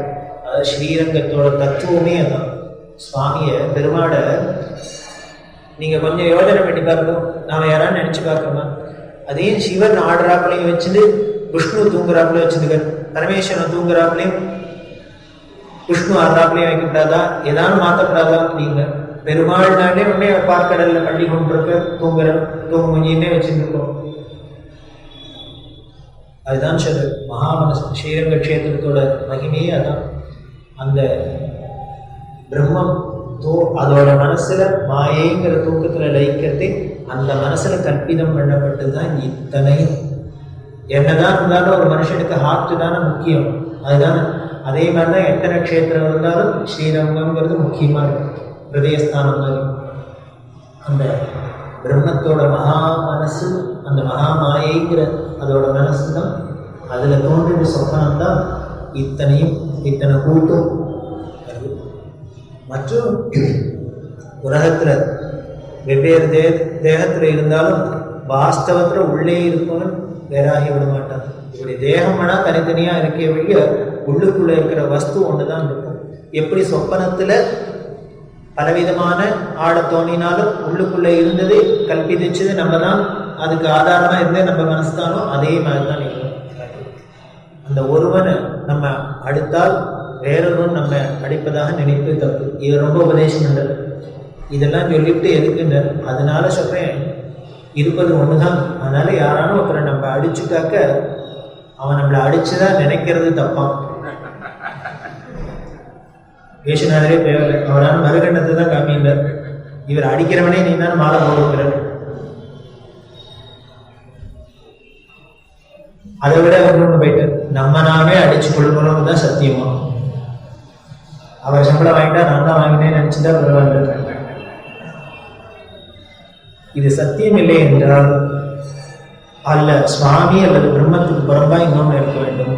அப்படியானா அது எங்கேருந்து வச்சது? இது இத்தனையும் சொல்லிட்டார் அத்வைதத்துல. இதெல்லாம் இல்லைன்னு கண்டனம் பண்ணலாம் இல்லையா, எதிர்வாதம் பண்ணலாம். பண்ணினா அடுத்த கேள்வி, சரி எல்லாம் ஒத்துப்போம், இல்லைன்னு வச்சுப்போம். அப்போ இந்த சத்தியம் இல்லைன்னா இந்த சுவாமிக்கு பிரம்மத்துக்கு புறம்பா ஏதோ ஒன்று இருக்குன்னு சொல்றேன். அது எங்கேருந்து வந்தது? அது எதால பண்ணப்பட்டது? அப்படி பண்ணினவன் யார் என்ற கேள்வி நேச்சுரலா வரும் இல்லையோ. வந்தா இப்போது நாம் அறிவுன்னா சைத்தன்யம் அப்படின்னு சொல்றோம். சைத்தன்யம் உள்ள ஜீவர்கள் என்றும் அறிவில்லாத ஜட பிரபஞ்சம்னு இருக்கு. ஜீவ பிரபஞ்சம் ஜட பிரபஞ்சம் அப்படின்னு நம்மள மாதிரி அறிவுள்ள வஸ்துக்கள், அறிவில்லாத மண்ணு கல் மரம்பட்டை அப்படின்லாம் சொல்றதெல்லாம் சொல்றோம். இதெல்லாம் இருக்கு இல்லையா. இந்த ஜட பிரபஞ்சம் ஜீவ பிரபஞ்சம் இருக்கு. இந்த ஜட பிரபஞ்சத்தை நாம உண்டு பண்ணல. நிச்சயம் இந்த பிரபஞ்சத்தை நாம உண்டு பண்ணலையா அப்படிங்கிறது நல்லா தெரியும். அதே மாதிரி ஜட பிரபஞ்சமும் நம்மள பண்ணல, அதுவும் எல்லாருக்கும் தெரியுது. நம்மளாம் எங்க இருந்தாங்க? மரத்துலேருந்து வந்தோமா, மட்டையிலேருந்து வந்தோமா, எதிலேருந்து வந்தோம்? அது நம்மளை உண்டு பண்ணலன்னு தெரியுது. ஜட பிரபஞ்சம் நம்ம உண்டு பண்ணவில்லை. இதுல வேடிக்கை என்னென்ன, இந்த ஜீவ பிரபஞ்சத்துக்கெல்லாம் அறிவுன்னு ஒண்ணு இருக்கு, ஜட பிரபஞ்சத்துக்கு அது இல்லை. இதுலேருந்தே என்ன பண்ண, அறிவில்லாத ஒரு ஜட பிரபஞ்சம் அறிவுள்ள ஜீவத்தை உண்டு பண்ண முடியாது. அறிவுள்ள ஒண்ணு அறிவில்லாத உற்பத்தி பண்ணி திருநாளாக ஒத்துக்கலாம். அறிவில்லாத ஒண்ணு அறிவுள்ள ஒண்ணு எப்படி உற்பத்தி பண்ணும்? அது பண்ண தெரிஞ்சுன்னா அவையே அந்த அறிவை வச்சுருமே. அது நிச்சயம் முடியவே முடியாது அப்படிங்கிறது. அறிவுள்ள ஜீவனை உண்டாக்க முடியாது. அறிவில்லாத ஜட பிரபஞ்சம் அறிவு இல்லைன்னா கூட அந்த ஜட பிரபஞ்சமே என்ன பண்றதுன்னு அனாதி காலமா ரொம்ப கிரமத்தோடயே நடந்துருக்கு. சிருஷ்டியில பார்த்தேன்னா ஏதானும் தன்னோட குணத்தையோ வர்ணத்தையோ ரூபத்தையோ மாத்திட்டு இருக்காங்க. அப்படியே ரொம்ப சிஸ்டமேட்டிக்கா நடக்கிறது. கம்ப்யூட்டர்ல ப்ரோக்ராம் பண்ணி வச்சாப்புல ரொம்ப கிரமத்தோட நடந்து வருகிறது. அப்படின்னா ஒரு அறிவில்லாத ஒரு ஜட பிரபஞ்சம் இவ்வளவு கிரமமா காலங்காலத்தால எதுனா சூரியன் உதிக்கிறது, அஸ்தமிக்கிறது, இந்த காலத்துல மழை காலத்துல மழை பெய்யுறது, பனி காலத்துல பனி அடிக்கிறது, இன்னும் மல்லி சீசன்ல மல்லி பூக்கிறது, பிளாப்பழ சீசன்ல பிளாப்பழம் பழுக்கிறது.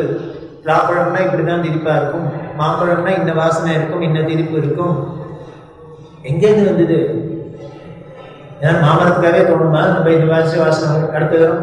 பங்கனப்பள்ளினா இப்படி வாசனை இருக்கணும், மல்கோவானா இப்படி இருக்கணும், அதுவாகதான் பிளான் பண்ணிட்டு இல்லை பண்ணனா நடக்குமா? பண்ணல. எங்கேருந்து வந்தது அப்படிங்கிறது அப்படியே ரொம்ப கிரமத்தோட நடந்து வருதுன்னா இதுலேருந்து யோசிச்சுக்கலாம். இப்படி ஜட பிரபஞ்சம் இவ்வளவு கிரமத்தோட நடக்கிறதுன்னா இதை உள்ளுக்குள்ளேருந்து இயக்கி வைக்கிறது ஏதோ ஒரு பேரறிவு இருக்கணும் அப்படின்னு சொல்றோம். பேரறிவு தான் படைச்சு நடத்த வேண்டும். அந்த பேரறிவு இதெல்லாம் பண்ணிட்டுன்னா இதை ஏதோ ஒரு சாமான கொண்டு பண்ணித்தா அப்படின்னா அந்த பேரறிவே வேற ஏதோ வஸ்துவை கொண்டு பிரபஞ்சத்தை படைச்சது என்றால் அந்த வேறொரு வஸ்து எப்படி தானே வந்தது? இந்த பேரறிவுக்கு தெரியாத அந்த வஸ்து எங்கேருந்து வந்தது? ஒரு மாமரத்தை உற்பத்தி பண்ண, ஒரு மண்ணை உற்பத்தி பண்ண, கல்லை உற்பத்தி பண்ண, அதுக்கு எங்கேருந்து சாமான் கிடைச்சது? தானே வந்து கேள்வி வருது.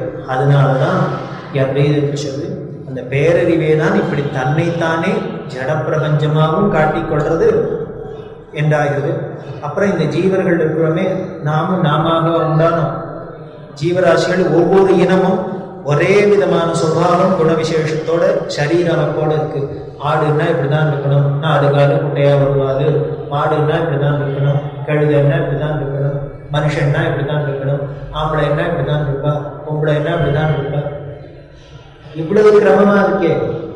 நம்மளா ஏதாவது பிளான் பண்ணிட்டு அதெல்லாம் பண்ணினோம் இல்லை. அப்படின்னா இப்படி சுபாவம் குண விசேஷங்கள் எல்லாம் இருக்கு. நான் என்ன குலைக்கிறது, பூனை என்ன கத்துறது, காரணம் என்னென்ன? அந்த குண விசேஷங்கள் முதற்கொண்டு ஒன்னாவே இருக்கு. சரீர அமைப்பா இருப்பதை பார்த்தா அதுவும் தனித்தனியா இப்படி உண்டாயிருக்க முடியாது, நிச்சயமா தெரியுது. நான் அப்படியா இந்த ஜீவ சமூகம் முழுவதையும் இன்னொரு பேரறிவு தான் படைச்சிருக்க வேண்டும் என்றாகிறது. இந்த ஜீவனுடைய அறிவு வேற எங்கிருந்தோ வரவில்லை, அந்த பேரறிவோட வேலைதான். அந்த பேரறிவே தான் இப்படி ஜட பிரபஞ்சமாகவும் தன்னை வெளிப்படுத்திக்கிறது, ஜீவ பிரபஞ்சமாகவும் வெளிப்படுகிறது. இந்த ஜீவர்கள்லாம் உணவு உடுக்கிறதுக்கு உடுக்கு, இதெல்லாம் ஜட பிரபஞ்சத்திலேருந்து அடையிறோம். வயல்லேருந்து நமக்கு சாதம் அடையிறது, இனிமே பருத்தியிலேருந்து புடவை கட்டிக்கிறோம், வேஷ்டியை கட்டிக்கிறோம். இப்படி ஜட பிரபஞ்சத்திலேருந்து ஜீவனுக்கு வேணுங்கிறதெல்லாம் வாங்கிக்கிறோம். அதே மாதிரி அந்த ஜட பிரபஞ்சத்தில் உள்ளதை அனுபவிக்கிறதுக்கெல்லாம் இந்த ஜீவனுக்கும் பஞ்ச தன்மாத்திரை அப்படின்னு சொல்றோம். பஞ்சேந்திரியங்களுக்கு பஞ்ச தன்மாத்திரை இருக்கு. வாசனையை மோந்து பார்க்க, சுவைக்க, சீதோஷ்ணங்களை அனுபவித்து, இப்படி எல்லாம் நமக்கு பஞ்ச தன்மாத்திரைகளும் இருக்கு இல்லையா. இந்த ஜட ஜீவனுக்கு வேண்டியது, பிரபஞ்சத்துக்கு வேண்டியதை ஜட பிரபஞ்சம் கொடுக்குறது. இந்த ஜட பிரபஞ்சத்துல இருக்கிற அனுபவிக்கிற சக்தி இந்த ஜீவனுக்கு இருக்கு. அப்படின்னா இதை ரெண்டையும் லிங்க் பண்ணினது யாரு? இந்த ஜட பிரபஞ்சத்தையும் ஜீவ பிரபஞ்சத்தையும். இதுல என்ன உணவு வரணும், இதுல என்ன உடை வரணும், நீங்க இதெல்லாம் இதால தான் மூக்கால தான் மோகணும், வாயால தான் ருச்சிக்கணும், இதெல்லாம் பண்ணினது, பிளான் பண்ணது யாரு? இந்த ஜட பிரபஞ்சத்தையும் ஜீவ பிரபஞ்சம் ஒன்றுக்கு ஒன்று ரொம்ப நெருங்கி சம்பந்தப்பட்டிருக்கு. நமக்கும் இந்த உலகத்துக்கும் ஜடத்துக்கும் ஜீவத்துக்கும் எவ்வளவு இன்டிமேசி இருக்கு, எப்படி ஒன்று டிபெண்ட் பண்ணியிருக்குங்கிறது இதுலேயும் தெரியாது. ஏற்படுத்தி கொண்ட இது இவனாவே ரெண்டு பேரும், அதுவும் நம்மள்ட்ட இப்படி சம்மந்தப்படணும்னு பண்ணல, நம்மளும் அதுகிட்ட சம்மந்தப்படுத்திக்கணும்னு பண்ணல. இது தானாவே அமைச்சிருக்கு. இப்படி பண்ணினவன் யாரு? இதை சேர்த்தவன் யாரு? இதை யாரு திட்டம் போட்டா அப்படின்னா, அது திட்டம் சரி நம்மளே திட்டம் போகணும்னு வச்சுக்கோ, கட்டுப்படுமா? நான் பூமியிலேருந்து தான் நெல் விளையணும், கோதுமை விளையணும் நான் பிளான் பண்றேன்னா பூமி கேட்டுருமா என்ன? நான் ஏதோ போடலாம் நெல்லை உடலாம், தண்ணியை பாய்ச்சலாம் விடலாம். அது திருப்பி 100 நெல்லா கொடுத்தாதானே கொடுக்கல, என்ன பண்றது? யார் பிளான் போட்டா? நான் சொன்னதை கேட்டதே அது யாரோட ஆர்டருக்கு கட்டுப்படுறது அப்படின்னு. இப்போ இப்படி சங்கல்பம் சேர்ந்து இவனோட அதை சம்பந்தப்படுத்தி வச்சுட்டு என்ன தெரிகிறது? ஜட பிரபஞ்சத்தை ஏதோ ஒரு சக்தி படைச்சு ஜீவ பிரபஞ்சத்தை இன்னொரு சக்தி படைச்சதுன்னா இப்படி ஒன்றுத்துக்கு ஒன்று இவ்வளவு இன்டர்லிங்கடா இருக்க முடியாது. யாராலும் ஒண்ணுமா, நான் உன்னை உற்பத்தி பண்ணினேன், அவர் ஒண்ணு உற்பத்தி பண்ணா, இது ரெண்டும் ஒண்ணு சேர்ந்து ஒன்னா போகணும்னா விட்டுருவோமா என்ன? பண்றதையே அதுக்கு ஆப்போசிட்டா போகணும்னே ஒண்ணும். இதுல இருந்து தெரியுது அந்த ஜட பிரபஞ்சத்தை ஒரு சக்தி, ஜீவ பிரபஞ்சத்தை ஒரு சக்தி படைச்சிருக்க முடியாதுங்கிறதும் தெரியுது இந்த நெருக்கத்திலேருந்து. அதுக்கும் மேல இது ஏதோ வடிவஸ்துவை கொண்டு படைச்சதுன்னு இல்லாத, வடிவஸ்துவை கொண்டு படைச்சதுனால இந்த பெரிய பேரறிவுக்கு சமமா இன்னொன்று ஆயிடுதுன்னு ஆயிடும். அப்படி இல்லைன்னு தெரியும். எனவே அதுவே தான் இத்தனை போலும் தோன்றுகிறது என்பதே பரம சத்தியம். ஆக இருப்பது ஒன்றுதான், அது பலவிதமா தோன்றது. இப்படி பலவகையான தோன்றுவதற்கு அதால எப்படி சார் முடியும்னு, இது ஒன்றுதான்ங்கிறேன். அது இப்படி ஜீவமாகவும் ஜடமாகவும் இப்படி பலவிதமா எப்படி தோண முடியும்னு, அப்படி அதுக்கு ஒரு சக்தி இருக்கிறதுனால தான் அந்த பராசக்திங்கிறோம். இல்லைன்னா நம்மள மாதிரி அல்பசக்தி தான். அப்படி இருக்கிற அந்த பராசக்திக்கு பேர் தான் மாயைன்னு பேர். மாயான்னு அம்பாளுக்கு பேரு மகாமாயாங்கிறோம். மகாமாயின்னா அந்த மகாமாயா. அப்பேற்பட்ட அந்த ஒரே பிரம்மம் தான். அந்த மாயையே எதோட சேர்ந்தது? இந்த எதோட சக்தின்னு, இந்த பிரம்மத்தோட சக்தி. அதனாலதான் பிரம்மமான பரமேஸ்வரனோட சக்தியா, பராசக்தியா, அம்பாளா இதை உருவகப்படுத்தினதுதான். இந்த பிரம்மத்தையும் மாயையும் உருவகப்படுத்தினதுதான் சிவசக்திங்கிற ஸ்வரூபமே. விஷ்ணு ஈஸ்வரன்கிறது. ஆம்பளையா சொன்னா விஷ்ணு, பொம்பளையா சொன்னா அம்பாள். அவ்வளவுதான். அரியனார் தேவி இல்லை, ஐயன் ஐயாரனார்க்கே. அப்பர் சுவாமிகள் சொல்ற தேவாரத்தில், திருவையாறு தேவாரத்துல அரியலார் தேவி இல்லை, ஐயன் ஐயாரனார்க்கே அப்படிங்கிற திருவையார்தானுக்கு பஞ்சநதீஸ்வரனுக்கு யாரு அம்பாள்? இந்த விஷ்ணு தான் அம்பாள். சாஸ்திரநாமே ஓப்பனா சொல்லுது, விஷ்ணு மாயா விலாசினி அப்படிங்கிறது. கராங்குழி நகோத்பத நாராயண ரிஷாகிருதி அப்படின்னு அப்படி 10 விரல்லேருந்து 10 அவதாரத்தை வெளியே விட்டு அப்படிலாம் விஷ்ணு ஸ்வரூபமாவே நாராயணின்னே பேர் உள்ளது, வைஷ்ணவின்னு பேர் இப்படி எல்லாம் இருக்கு. அது எதோடதுன்னு? இந்த பிரம்மத்தோட சக்தி தான். இந்த ஒரே பிரம்மம் மாயா சக்தியினால பலவற்றோடு தெரியுது. இதுதான் அதோட ஸ்பெஷாலிட்டி. இது எப்படி முடியும் அப்படின்னு லாஜிக்கை சொல்லி வச்சுன்னு ஒன்று பிரயோஜனம் இல்லை. அதுதான் அதோட சக்தி. அதனால தான் சர்வசக்தன் பராசக்தி. அதை சொல்றதுதான் அத்வைதம். இந்த ஜகத் முழுவதும் இந்த மாதிரி ஒன்னா பார்க்க மனோபாவத்தை பழகிக்கணும். எல்லாம் ஒன்னானா தானும் பிறரும் வேறாக இருக்க முடியாது. இந்த நிலையில் ஜகத்தும் கூட இப்படி எல்லாம் ஒண்ணு தானும் அவனும் வேறேங்கிற நிலை கூட வந்து கொடுத்துன்னா என்னென்ன, இந்த நிலையில ஜகமும் கூட அறியப்பட வஸ்து உண்டு. அதுவும் நானும் ஒண்ணு கொடுத்தோம்னா அப்புறம் சர்க்கரையை வாயில போட்டு நானே சர்க்கரையா போயிட்டேன்னா அப்புறம் வாயின் எங்க சர்க்கரை எங்க ஸ்வீட்டுங்கிறதே கிடையாது, எல்லாம் ஒன்னாகிடும். அறிபவனாகி தானே அது என்ற அனுபவம் வந்துடும். அதாவது தத்துவம் அசி அப்படிங்கிறது எப்படி வந்துடும்ங்கிறத எஸ்டாப்ளிஷ் பண்றாங்க. தத்தா இருந்தது துவமா இருந்தது, எப்ப அசியாச்சுன்னா நீ அதுவாவே ஆயிட்டதுனால அனுபவத்துக்கு வந்துடுறதுனால போயிடுது. இப்ப தத்துவம் எடுத்து தொம்பும் எடுத்து அனுபவிச்ச அனுபவமும் அசியும் இல்லாத போயிடுது. இப்பொழுது கை நாமா தோன்றது, கால் நாமா தோன்றது, உடம்பு நாமா தோன்றது. இதே போல என்ன பண்ணுங்கிற உலகமும் நாமா தெரியும். அடுத்தாத்துக்காரன் நாமனே, எய்த்தாத்துக்காரன் நாவடே, ஃப்ரெண்டும் நாமளே, எனிமே நாமளே, எல்லாம் இப்படிங்கிறது தோண ஆரம்பிச்சுட்டுனா இது போல உலகமே நாமாகி விட வேண்டும். அப்படிப்பட்ட ஞானம் ஒருவருக்கு அனுபவத்தில் வந்தா, அப்படி வந்துடுத்துன்னா நினைச்சு பார்ப்போம், ரொம்ப ஆனந்தமா இருக்கு. அப்படி ஒரு அனுபவம் நமக்கு என்னைக்கா வந்துட்டா தேவையில்லை போல வந்துடுத்துனா என்னன்னு, அப்படி ஒரு அனுபவம் லேஸ்ல வந்துடுமா? அப்படி வந்துடுத்துன்னா அப்படி வந்தவன் என்ன பண்ண, சண்டாளனா இருந்தாலும் அவன்தான் பண்டிதன். இதைத்தான் ஆச்சாரியர் மனிஷா பஞ்சகத்துல சொல்றார். சண்டாளோஸ்து திஜோஸ்து. பேர்பட்ட பிரம்ம ஞானம் அனுபவ ஞானம் வந்துடுத்துன்னா அவன் சண்டாளனா இருந்தா என்ன, இல்ல பெரிய வேதவித்தா இருந்தான்னு, யாரா இருந்தான்னு, அவன்தான் பண்டிதன். அவன்தான் பண்டிதன். யார சொன்ன, இந்த பிரம்ம ஞானம் வந்தவன் தான் பண்டிதனே வழிய சும்மா பாடத்தை படிச்சவன் விஷயத்தை ஏத்தினவன் பண்டிதன் இல்லை. அந்த ஏத்தின்ற விஷயத்தை அப்ப ஏத்திக்க வேண்டாமா? விஷயம் ஏத்திக்கணும். அந்த ஏத்தின்ற விஷயம் அனுபவத்துக்கு வரணும். அதுதான் சொல்றது. இத ரொம்ப ஷார்ட்ல வள்ளுவர் சொல்ற, கற்றதனாலாய பயன் என்பது, நீ படிச்சதுனால என்ன பயன் வரும்? வாலறிவன் அர்த்தாழ்வாய் பக்தியை வலியுறுத்தி சொல்றது. அதாவது இந்த அப்படின்னு அனுபூதி வர்றதுக்கு அதுதான முதல் படின்னு விரிவா சொன்ன, அது வரணும், அது அனுபவத்துக்கு வரணும். அதுதான் அப்படி இருக்கிற அந்த நிலைய இந்த சரீரம் இருக்கிறதையே இங்கேயே இப்போதே அப்படியே அடைஞ்சுள்ளோம். இதுதான் அந்த இதுக்கு விஷயம். அடுத்தது அதுவே தான் இது அப்படிங்கிறோம்.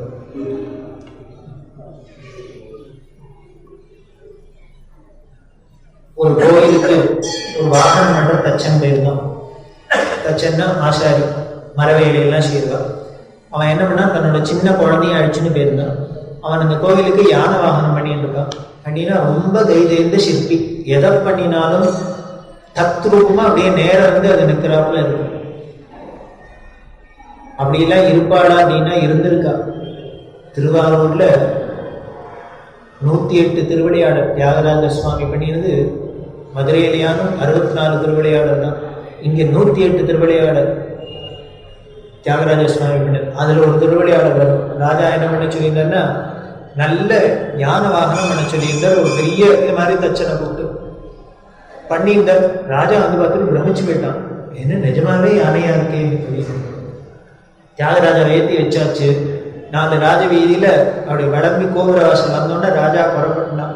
சிற்பி கேட்டார், தச்சன் கேட்டார், ராஜா எப்படி இருக்கு யானை வாகனம் பண்ணிட்டு? ராஜா ஏங்கன்னு சொன்னான். என்ன சொல்லுவேன்போ, தத்ரூபமா யானை இருக்கு, நீ எல்லாம் பண்ணிட்ட, உன் கையில உசுறு கொடுக்குற ஒரு பாக்கியம் மட்டும் உன் கையில கொடுக்கல. அந்த விஷயத்த அது கொடுத்துருந்தா அந்த யானைக்கு உசுறு வந்துருக்கும். அப்படி இருந்தது. இதை கோரப்பட்டு ராஜா சொன்னோன்னே என்ன ஆயிடுச்சுன்னா, தியாகராஜா பார்த்தார், மர யானைக்கு உசுறு வந்துருக்கும். அப்புறம் வாகனத்தை தூக்கின்னு போகல, 4 ராஜ வீதியில நடந்து போயிடுத்தது. தியாகராஜா திருவிளையாடல அது ஒண்ணு. யானைக்கு உயிர் கொடுத்தது அப்படின்னே ஒண்ணு, மர யானைக்கு உயிர் கொடுத்தலே இல்லை அப்படின்னு. அதை மாதிரிலாம் பண்றவாழ்லாம் இருந்திருக்கான். அப்படி ஒருத்தர் பண்ணி எல்லாம் வச்சிருக்கார். Final stage. அப்பா கிட்ட போய் இந்த குழந்தைய அழைச்சிட்டு போனோன்னு, அந்த யானை கிட்ட போனோன்னு கத்திட்டு, அப்பா அதை யானை கிட்ட போகாத, முட்டிடும் அப்படின்னு. உடனே குழந்தை தச்சன்னு சொன்னா, அப்பா அது முட்டாது, அது மர யானை அப்படின்னு.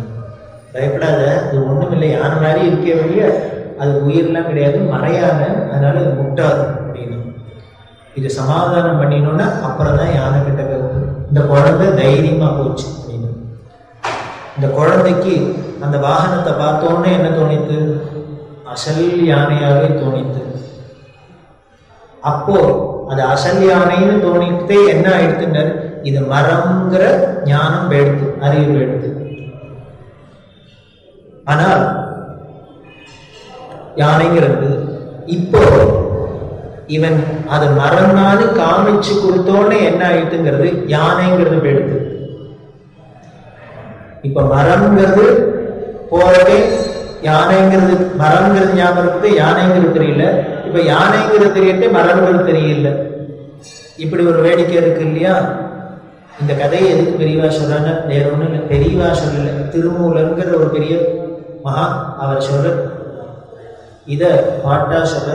மரத்தை மறைத்தது மாமத யானை, மரத்தில் மறைந்தது மாமத யானை. மரத்தை மறைத்தது மாமத யானைன்னா குழந்தையோட திதி. இந்த குழந்தைக்கு இது மரம்னு தெரியல, யானை நின்றுது. இந்த மரத்தை மறைச்சிட்டு யானை நின்றுது. ஆனால் இந்த அப்பாவுக்கு என்ன ஞானம் வந்தோட என்ன தெரிஞ்சுக்கிட்டு, மரத்தில் மறைந்தது மாமத யானை. இப்ப என்ன ஆயிடுச்சுன்னு அந்த ஞானம் வந்தோடனே யானைங்கிறது கேட்டு மரங்கிறது தெரிஞ்சுடுத்து அப்படின்னு என்று இந்த 20 நிலையும் திருமூலர் திருமந்திரத்துல சொல்ற. திருமூலர் பெரிய யோகீஸ்வரர், பெரிய தத்துவங்களை ரொம்ப லகுவா சொல்லிடுவார். அவர் திருமந்திரத்துல மேலே சொன்ன வாக்கு இருக்கு. திருமூலர் எதற்காக இந்த கதையை சொன்னார்? இப்ப மரத்துல மாமத யானை மறைஞ்சா என்ன, மாமத யானையில மரம் மறைஞ்சா என்ன, எதுக்கு இந்த வேண்டாத கதை அப்படின்னு அடுத்த 2 அடியிலேயே பெரிய தத்துவத்தை சொல்றதுக்கு தான் இந்த உதாரணத்தை சொல்ற. அதே போல மரத்தில் மறைந்தது மாமத யானை, மரத்தில் மறைந்தது மாமத யானை. அதே போல பரத்தை மறைத்தது பார்முதல் பூதம், பரத்தில் மறைந்தது பார்முதல் பூதம். என்ன வார்த்தையை பார்க்கப்பட, 4 வார்த்தை. இதை வச்சு நீ இப்படி ஒரு ஏதாவது மேஜிக் பண்ண முடியுமா, விளையாட முடியுமா? அதுவும் பெரிய தத்துவத்தை சொல்றது. அதுதான் திருமூலர். திருமந்திரம்னு சும்மா டைட்டில் கொடுத்தா யூனிவர்சிட்டியில அப்பேற்பட்ட மகாமந்திரம் மாதிரி தானே இருக்கு. இந்த ஒரு பாடல் போடும். இந்த யானை வேறு மரம் வேறு என்பது இல்லைங்கிறாப்புல பரமாத்மா வேறு உலகம் வேறுங்கிறது இல்லைங்கிறது திருஷ்டாந்தம் காமிக்கிறதுக்காக இதை சொன்னார். இந்த பரமாத்மா மரத்தினாலேயே அதுதான் இந்த பார்முதலி பிரபஞ்சம் என்கிறது. நமக்கு என்ன ஆயிடுச்சுனர், நம்மனா குழந்தை ஸ்டேஜில் இருக்கும். அதனால நமக்கு என்ன பண்ணார், இந்த பிரபஞ்சத்தை பார்த்தா பரமாத்மான்னு தெரிய மாட்டேங்கிறது. நான், நீ, அவன், இது, மரம், வட்ட அப்படிங்கிறது அந்நிய பாவமாகவே தோன்றது, வேற வேறையா தோன்றது. இந்த பரத்துல பரம் இந்த பார்முதல்ல பூதத்துல மறைஞ்சுட்டு இருக்கு, நமக்கு தெரிய மாட்டேங்குது. ஆனால் இந்த அப்பாவுக்கு தெரிஞ்சதே. அது மாதிரி ஞானம், இந்த ஞானிகளுக்கு என்ன பண்றார், பரத்தில் மறைந்தது பார்முதல். அவளுக்கு இந்த பார்முதல்கிற பூதம்லாம் பஞ்சபூதமும் இந்த பிரம்மத்துல மறைஞ்சு போயிட்டு, அவா கண்ணுக்கு இந்த பஞ்சபூதம் தெரியல, நம்ம கண்ணுக்கு இந்த பரமாத்மா தெரியல, பரம் தெரியல. நமக்கு பார்முதல் பூதம் தான் தெரியுது, நமக்கு பூதம் தெரியுது, பரமாத்மா தெரியல. அவளுக்கு பூதம் தெரியல, பரமாத்மா தெரியல. இதுதான் ஞானிகளுக்கும் நமக்கும் உள்ள வித்தியாசம். அந்த ஞானிகளுக்கோ எல்லாம் பிரம்மமாவே தெரியுது. இதுலேருந்தே தெரியுது. எல்லாருக்கும் நிறைய பணம் வந்துட்டாலும் அப்பவும் மனசு அடங்கியுள்ள என்ன ஆயிடுதுன்னு, அப்போ ஒவ்வொருவருக்கும் மற்றவரை விட அதிகமா இருக்கணுங்கிறதே எண்ணம். முதல்ல பணம் வேணும்னு தோணுறது, அது வந்து கொடுத்துனா என்ன பண்ணுதுன்னா அடுத்தவனை விட நிறைய வரணும்னு தோணும். இவன் அக்கௌண்ட்டை பார்க்கறதுக்கு முன்னாலே எட்டி பார்க்கறான் அடுத்தவன் பாஸ்புக்க, அடுத்தவனை விட கூட வரணும்னு தோணுது. அப்படி வரதுனால அது வந்தா என்ன தப்புன்னு, அப்படி வந்துட்டதுனாலதான் என்ன பண்ண ஆசை, போட்டா போட்டி, சண்டை, சச்சரவு இத்தனையும் வந்து வரத்தான் வரும், வந்துதான் ஆகும். நமக்கு வேண்டிய சௌகரியம் இருந்தால் மட்டும் போதாது, இன்னொருத்தனை விட அதிகமா இருக்கணும் அப்படிங்கிற போட்டி மனப்பான்மை மனுஷனோட சுபாவம், மனுஷனோட நேச்சர். இது எல்லோருக்கும் எல்லா சௌக்கியமும் சமமா கிடைக்கிறதுன்னா கூட அந்த சமமா கிடைக்கிற சௌக்கியம் கூட தனக்கே முதல்ல கிடைக்கணும். எல்லாருக்கும் இலவச டிவின்னா கூட முதல் டிவி எனக்கே வாங்கிக்கணும். அவரோ கேரண்டி கொடுக்குறாரு, கார்பரேஷன் அத்தனை பேரும் கொடுக்க போறோம்னு, நான் கடைசியில வாங்கிக்கிறேன்னு யாராலும் இருக்கிறாரோ இல்லை, முதல்ல வாங்கி கொடுக்கணும் அப்படின்னு தான் தோன்றுது. அதுவும் முதல்ல கிடைக்க வேண்டும், ஒவ்வொருத்தரும் போட்டி போடுறோம். அதுக்கு தான் அடி தடி தள்ளு முள்ளு எல்லாம் நடக்குது. அதுக்கு உதாரணத்துக்கு ஒரு சின்ன விஷயம் சொல்றேன். இந்த மடத்திலேயே பாருங்க, நான் அத்தனை பேருக்கு தீர்த்தம் தந்துட்டு தான் உள்ள போவேன்னு எல்லாருக்கும் தெரியும். பெரியவா 10,000 பேர் இருந்தாலும் சரி, அவா கையால தான் அத்தனை பேருக்கும் தீர்த்தம் அப்படிங்கிறத அவ சங்கல்பமாவே வச்சிருந்தா. இது எல்லாருக்கும் தெரியும், உள்ள போவேன்னு எல்லாருக்கும் நன்னா தெரியும். இருந்தாலும் இதை தெரியுமே எல்லாரும் அமைதியா வரிசையா நின்று வரத்தே வரவாட்டேன்னு கையை நிட்டு மாட்டாடோ மாட்டேங்கிறா. என்ன பண்ணான்னா ஒரே மக்களும் கலாட்டா நடக்கிறது. தனக்கு தீர்த்தம் கிடைச்சா மட்டும் போறாது, முதல்ல கிடைச்சிடணும். வேற ஒண்ணும் இல்லை, முதல்ல சாப்பாடு கிடைச்சிடும். இங்க முதல்ல தீர்த்தம் வாங்கிடுச்சுன்னா முதல்ல இல்லை. அதனால முதல்ல கிடைக்க வேண்டும்னு ஒருத்தர் வாரி இடிச்சுட்டு விழுந்து வாரிண்டு சண்டை போட்டு இப்படி எல்லாம் வரையிடும். இது மாதிரி போட்டா போட்டி இருக்கிற வரைக்கும் மனசுல நிறைவுங்கிறது யாருக்கு தான் உண்டாகும்? ஒருத்தருக்கும் உண்டாகும். இதுல இருந்தே தெரியுது, பொருளாதார வசதி வந்துட்டா மட்டும் இந்த போட்டி குறைஞ்சிடாது, சாந்தம் வந்துடாது, நிறைவு வந்துடாது. அப்போ இந்த போட்டி போக வேணுமானா போட்டா போட்டி போடுறதுக்கு இன்னொரு வஸ்து இல்லைங்கிற பாவம் வரும். போட்டி போடுறதுக்கு ஒரு ஆள் இருக்குன்னு தெரிஞ்சான்னா, அப்போசிஷன் இருக்குன்னு தெரிஞ்சான்னா இறக்கலாம். அந்த ஞானம் வர வேண்டும். அப்போதுதான் சாந்தியோட நிறைஞ்சு வாழலாம். அந்த ஞானம் எல்லாம் எதற்கு அப்படின்னா, முதல்ல சொல்ல முடியும், பறச்ச பார் மறைச்சான்னா பாறை பறத்தை மறைச்சா நமக்கு எதுக்கு சார், நமக்கு வேணுங்கிறது இந்த வாழ்க்கை சௌக்கியமா இருக்கணும் அப்படின்னு. அதுக்கு தான் பெரியவா என்ன அழகா கொண்டு வரா பாருங்க. என்ன ஆசைப்படுற போது எல்லாருக்கும் என்ன ஒரே ஆசை தான், சௌக்கியமா இருக்கணும், சாந்தமா இருக்கணும், அமைதியா இருக்கணும்னு. அது வேணும்னு ஆசைப்படுறியா, அப்போ மரியாதையா அத்வைதத்துக்கு புரிஞ்சுக்கோங்க. பொருளாதாரம் சுத்தி தாங்கிட்டே தான் வருது. அதனால எதுக்கு சார் எல்லாரும் சொல்லும், இருக்கிற வரைக்கும் ஜாலியா இருக்கும் சார், இந்த வேண்டாத கிளாசில வேண்டாத வேலையர்த்தம் பேசுற வேலை, வேலையர்த்தம் பேசுற வேலை இல்லை, வேலை இருக்கிறவா பேசுறது தான் இருக்கும். அதனால ஞானம் எல்லாம் எதற்குன்னு எங்காம எப்போதும் சாஸ்வதமா செய்ய வேண்டிய காரியம் இந்த ஆத்ம விசாரம் தான். உலகத்தின் உங்களை விலக்கி வாங்கி கொள்ளாம இருக்க வேண்டுமானா, இந்த உலகம் என்பது நாம் நினைக்கிறபடி இல்லை, இது சிவமயமானது, அது வேறு இது வேறு அல்ல, மரமே யானை பரமே பரம் என்ற நினைப்பு இருந்துட்டே இருக்கணும். இந்த ஞானம் வந்து விட்டால் எத்தனை பொருளாதார வராட்டாக்க, எத்தனை பொருளாதார முன்னேற்றம் வந்தாலும் லோகம் இருட்டில் தான் அகப்பட்டு திண்டாடும். அந்த இருட்டை விரட்டு ஞான பிரகாசத்தை அடையிற பிரயாசையை நாம் ஒருபோதும் கைவிடக்கூடாது. இது இருட்டில் மாட்டின்னு திண்டாடணும்னு தெரியறதுன்னா அதுக்கு முன்னால வெளிச்சத்தை கொண்டு வரணுங்கிற பிரயாசையை ஒரு நாளும் நம்ம தளர விடக்கூடாது. இது எப்படி இருக்கணுங்கிறது, சூரியனே போனாலும் சரி, சூரியனே இல்லாத ஒரு காலத்துல போயிட்டாலும் நமக்கு இந்த ஞான ஒளி மட்டும் நம்மளை விட்டு போகக்கூடாது அப்படிங்கிற ஒரு தீவிரம் வரணும். இதுதான் ஒருபோதும் விடக்கூடாது அப்படின்னு சொல்றாங்க. அதுவேதான் இது அப்படிங்கிறது. இதுக்கு அடுத்தது சுவாமி எதற்கு, சுவாமிங்கிறது ஒரு வேணுமா, அவர் எதுக்கு, அதுவும் அத்வைத அமைதிக்குங்கிறத படிச்சா என்ன பண்ண, அதுல என்ன விஷயம் இருக்குங்கிறத விஷயத்தை தான் தெரிஞ்சுக்கலாம், அனுபவிக்க முடியாது. நாலேஜ் தான் வரும், அனுபவம் வராது. ஆனால் ஒரிஜினலா பெரியவா வாக்கிலே அதோட இந்த வார்த்தை பதப்பிரயோகம் எல்லாம் அப்படி இருக்கும். அதனால அவசியம் எல்லாம் தமிழ் கத்துக்கிறதுக்கு ஏற்பாடு பண்ணணும். பண்ணினேன்னா பெரிய உபகாரமா இருக்கும். இதை படிச்சு அனுபவிக்கணும். சுவாமி எதுக்கு ரொம்ப அவசியமான அவர் சுவாமின்னு ஒருத்தர் எதுக்கு அப்படின்னா, மிகவும் கிரமமா நடந்து வர இந்த பிரபஞ்சத்தை சிருஷ்டித்து நடத்தி வருகிற ஒரு கடவுள் இருந்தே ஆக வேண்டும் அப்படிங்கிறது ஆஸ்திகாரோட கட்சி. ஒரு காரியம் செய்தால் அதற்கு விளைவு, அதாவது காஸ் அண்ட் எஃபெக்ட் அப்படிங்கிறார். ஒரு காசு இருந்ததுன்னா அதுக்கு எஃபெக்ட் இருந்தே தீரணும். இவ்வாறு நாம் காரியங்களை பார்த்து அதுக்கு பலன் தருவோம் அந்த ஆண்டவனை என்று ஆஸ்திகர்கள் சொல்கிறார். இருந்தா இருக்கட்டுமே, ஒரு நம்மளாம் செய்கிற காரியத்தை பார்த்து அதுக்கு பலன் தரவன்னு ஒருத்தர் இருக்கட்டும், அவர் பாட்டுக்கு இருந்தா இருந்துட்டு போறாரு, அவர்கிட்ட எதுக்கு பக்தி செலுத்தணும் அப்படிங்கிறார் ஆஸ்திகேஸ்வரர். இருந்தா இருக்கட்டுமே, அவன் இடத்துல எதுக்காக பக்தி செலுத்த வேண்டும் என்று கேட்கலாம். யாரு கேட்கிறாங்க, இவர் முதல்ல கேட்கலாம். நம்ம கேட்டு அவன் படைச்சா நம்மள அவன் நம்மளை படைச்சதுனால ஏதாவது லாபமான கஷ்டம்தான். அவன் ஒன்றும் படைக்க சொல்கிறோம் இல்லையோ, பாவி படைச்சுட்டான், படைக்காத இருந்தா நிம்மதியாக இருக்கலாம் அப்படிங்கிறோம். அவன் படைச்சதுனால நமக்கு கஷ்டம்தான் இருக்குது. அதனால இப்படி அவன் படைக்கிறதையும் படித்து நம்மளை கஷ்டப்படுத்துறோண்டு போய் பக்தி வேலையா செலுத்தணும் வேண்டாத அப்படின்னு ஆட்சேபிக்கலாம்.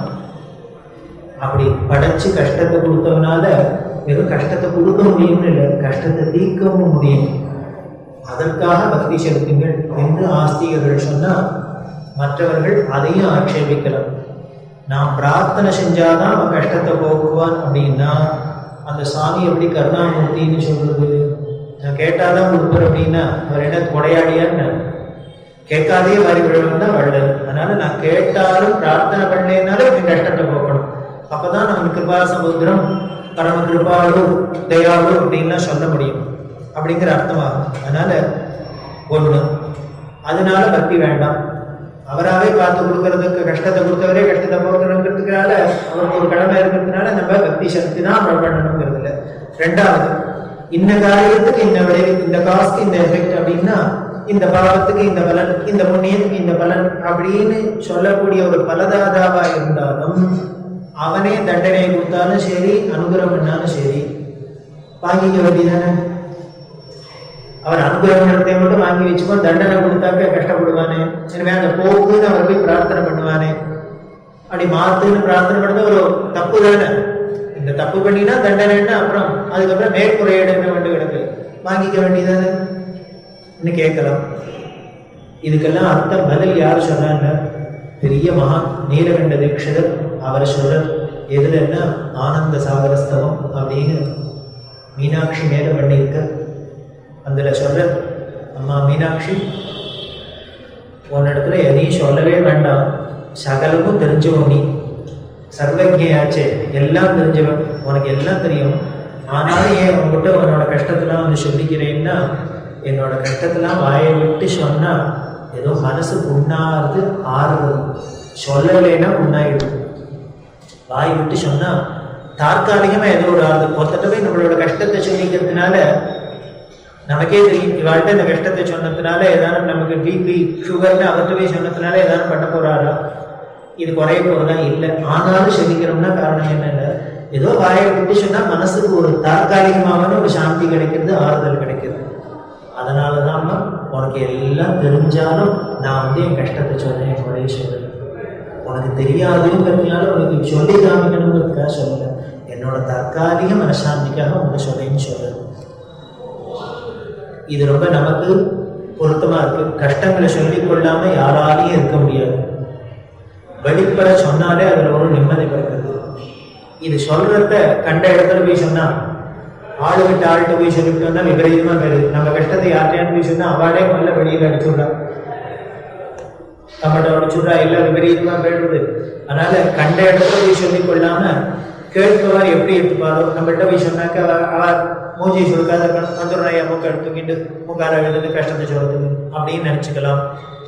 இப்படி எல்லாம் இல்லாத வேறு விதமா விபரீதமா அதை போய் பிரச்சாரம் பண்ணி ஏதாவது ஆபத்தை கொடுக்கலாம்.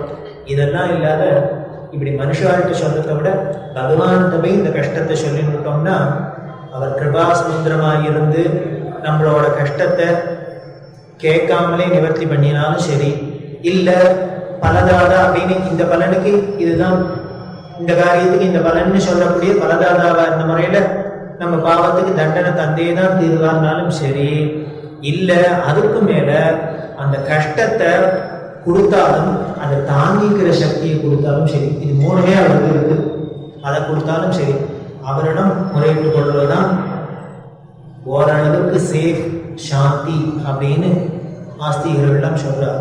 ஆனா வாஸ்தவத்துல நான் ஈஸ்வர பக்தி என்று சொல்வது நம் கஷ்ட நிவர்த்திக்காக பிரார்த்திப்பது அல்ல, அல்லது நமக்கு சந்தோஷ வாழ்வை தந்தவனுக்கு நன்றி செலுத்துறதுக்கு தேங்க்ஸ்க்காக சொல்லும். இத்தனை கொடுத்துட்டு அவருக்கு தேங்க்ஸ்க்காக தேங்காய் வைக்கிறேன் சார், இதை எதிர்பார்த்துட்டு அவர் பண்ற, அப்படி பண்ணினார்னா அவர் சுவாமி இல்லை. அதனால நம்மளோட கஷ்டத்தை போகணும்னு பிரார்த்தனைக்காகவும் பக்தி வேண்டாம், இல்லை நீங்க எப்படி அனுகிரகம் பண்ணியிருக்கேன் நன்றி தெரிவிக்கிறதுக்காகவும் வேண்டாம் சொல்லவில்லை. அப்படின்னா நான் சொல்றது எதுக்காக, மரத்தை வச்சவன் ஜலம் ஊற்றத்தான் வேணும். அதனால நம்ம படைச்சவன் நமக்கு நல்வாழ்வு தரத்தான் வேணும், அது அவனோட கடமை. இதுக்கு எதுக்கு நன்றின்னு யாராவது ஆட்சேபிக்கணும். நம்ம நாஸ்திகெல்லாம் கற்றுக்கணும், எப்படி நாஸ்திகம் பேசணும்னு இருக்க ஆட்சேபிக்கலாம். அதனால இதுக்கெல்லாம் நான் பக்தியை சொல்லலை. பின்ன எதுக்காக சொல்கிறேன்?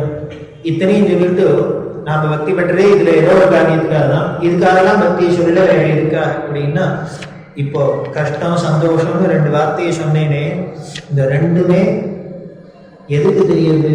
இது கஷ்டம் இது சந்தோஷம்னு எதுக்கு தெரியுது? மனசுக்கு தான் தெரியுது. இந்த சந்தோஷம்னாலும் மனசு தான் குதூகலிக்கிறது, கஷ்டம்னாலும் இந்த மனசு தான் வருத்தப்படுறது. இதை ரெண்டும், இந்த கஷ்டமும் சந்தோஷமும் ஆற்றுறது இந்த மனசை தான். அதனால இந்த மனசுங்கிறது ஆடாம இருக்கணும். அப்படி இருந்துருதுன்னா அதுதான் உண்மையான ஆனந்தம். ஆனந்தம்னா ஆனந்தத்தை எங்கேயோ ஒரு மனசை வச்சு நான் ஆனந்தத்தை தேட முடியுமா? முடியாது. அந்த மனசு நிற்கிறது தான் ஆனந்தம். ஆடுறதுன்னா பாதிக்கிறது, அதாவது கஷ்டத்துல போய் வருத்தப்படுறது, சந்தோஷத்துல குதூகலிக்கிறது தான் ஆட்டம். அது இல்லாத இருக்கணும். அப்படி இருக்கிறது தான் உண்மையான ஆனந்தம். மற்ற சந்தோஷங்கள் எதுவும் நிரந்தரமானது இல்லை. நம்ம என்ன சந்தோஷம்னா, அல்வா சாப்பிட்டா சந்தோஷம், வீடு வாங்கிட்டா சந்தோஷம், ப்ரமோஷன் கிடைச்சிருக்குன்னா சந்தோஷம்னு சொல்லியிருக்கான் இல்லையா? தூங்கும்போது ஜடமா பிரம்ம பிடிச்சாப்புல இருக்கு. அப்போ யாருக்கான கஷ்டம் உண்டோ? இல்லை. இல்லை சித்த பிரம்ம பிடிச்சிருக்குனாலும் கஷ்டம் உண்டா? இல்லை. ஆனாலும் வேடிக்கை என்னென்ன, சுகமும் இல்லை. அங்க தூங்குறதே ஆனந்தமா தூங்குறோம்னு எப்போ முடிச்சுட்டு அப்புறம் தான் தெரியுது, தூங்குறதே தெரியல.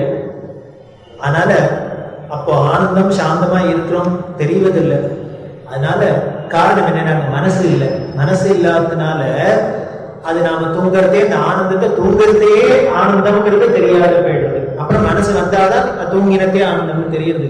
அதனால இந்த மனசு அப்போ என்ன தண்டனை? மனசும் இருக்கணும், ஆனா நம்ம ஆனந்தமா இருக்கணும்னு தெரியணும்.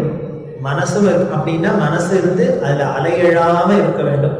அதே சமயத்தையே அமைதியா இருக்கும்ன்ற பூர்ண ஞானத்தோடும் அப்படி இருக்க வேண்டும். அந்த நிலை வந்துடுதுனால் நமக்கு வீடு இடம் வேற இல்லை. மனசே ஒன்று இருந்து அதுல எண்ணங்கள் தோன்றபடினால பரமாத்மாவுக்கு வேற ஜீவாத்மா என்ன நாம் இருக்கோங்கிற எண்ணமே உண்டாகுது.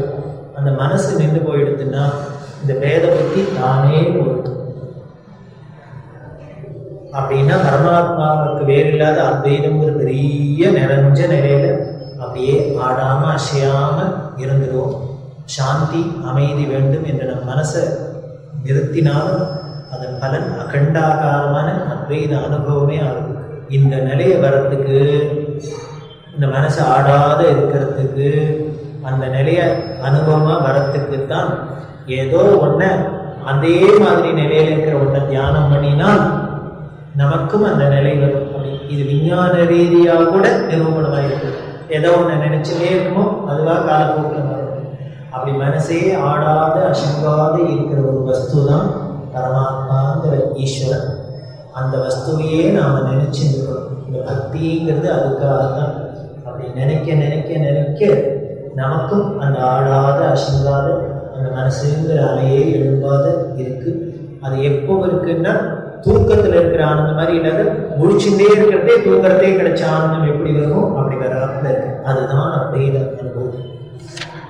அதுக்காக தான் ஆத்ம விசாரம். அதுக்கு அந்த நிலையை அடையிறதுக்கு பெரிய வேதாந்தத்தில் ஆத்ம விசாரம், தியானம், யோகம் இப்படிலாம் சொல்லி இந்த மனசை கட்டையாக பண்ணி அந்த மனசுங்கிறத ஆடாத அசையாத பண்ணுறதுக்கு சொல்லியிருக்கு. இருந்தாலும் கூட அந்த நிலையும் அடையிறதுக்கு முதல் வழி என்னென்ன, நமக்கு சாஸ்திரங்கள்ல சொன்ன வழியில முதல்ல எடுத்து வைக்கிறது தான். சுற்றி சுற்றி எங்கே வருவது இந்த கர்மானுஷ்டானத்திலே தான் வந்துருக்கு. இது பெரியவாளோட ஸ்பெஷாலிட்டி, கர்ம பக்தி ஞானம். அதனால் அந்த கர்மானுஷ்டானத்தையும் பண்ணிட்டு அதுலேயே நாம் பக்தியும் பண்ணினோம்னா சேர்ந்து இந்த மனசுங்கிறது ஒரு காலத்தில் ஆடாத அசையாத அப்படியே நிற்கும். அது நின்றுதுன்னா ஏதோ செத்து போயிருக்கிட்டே கட்ட மாதிரி இல்லாத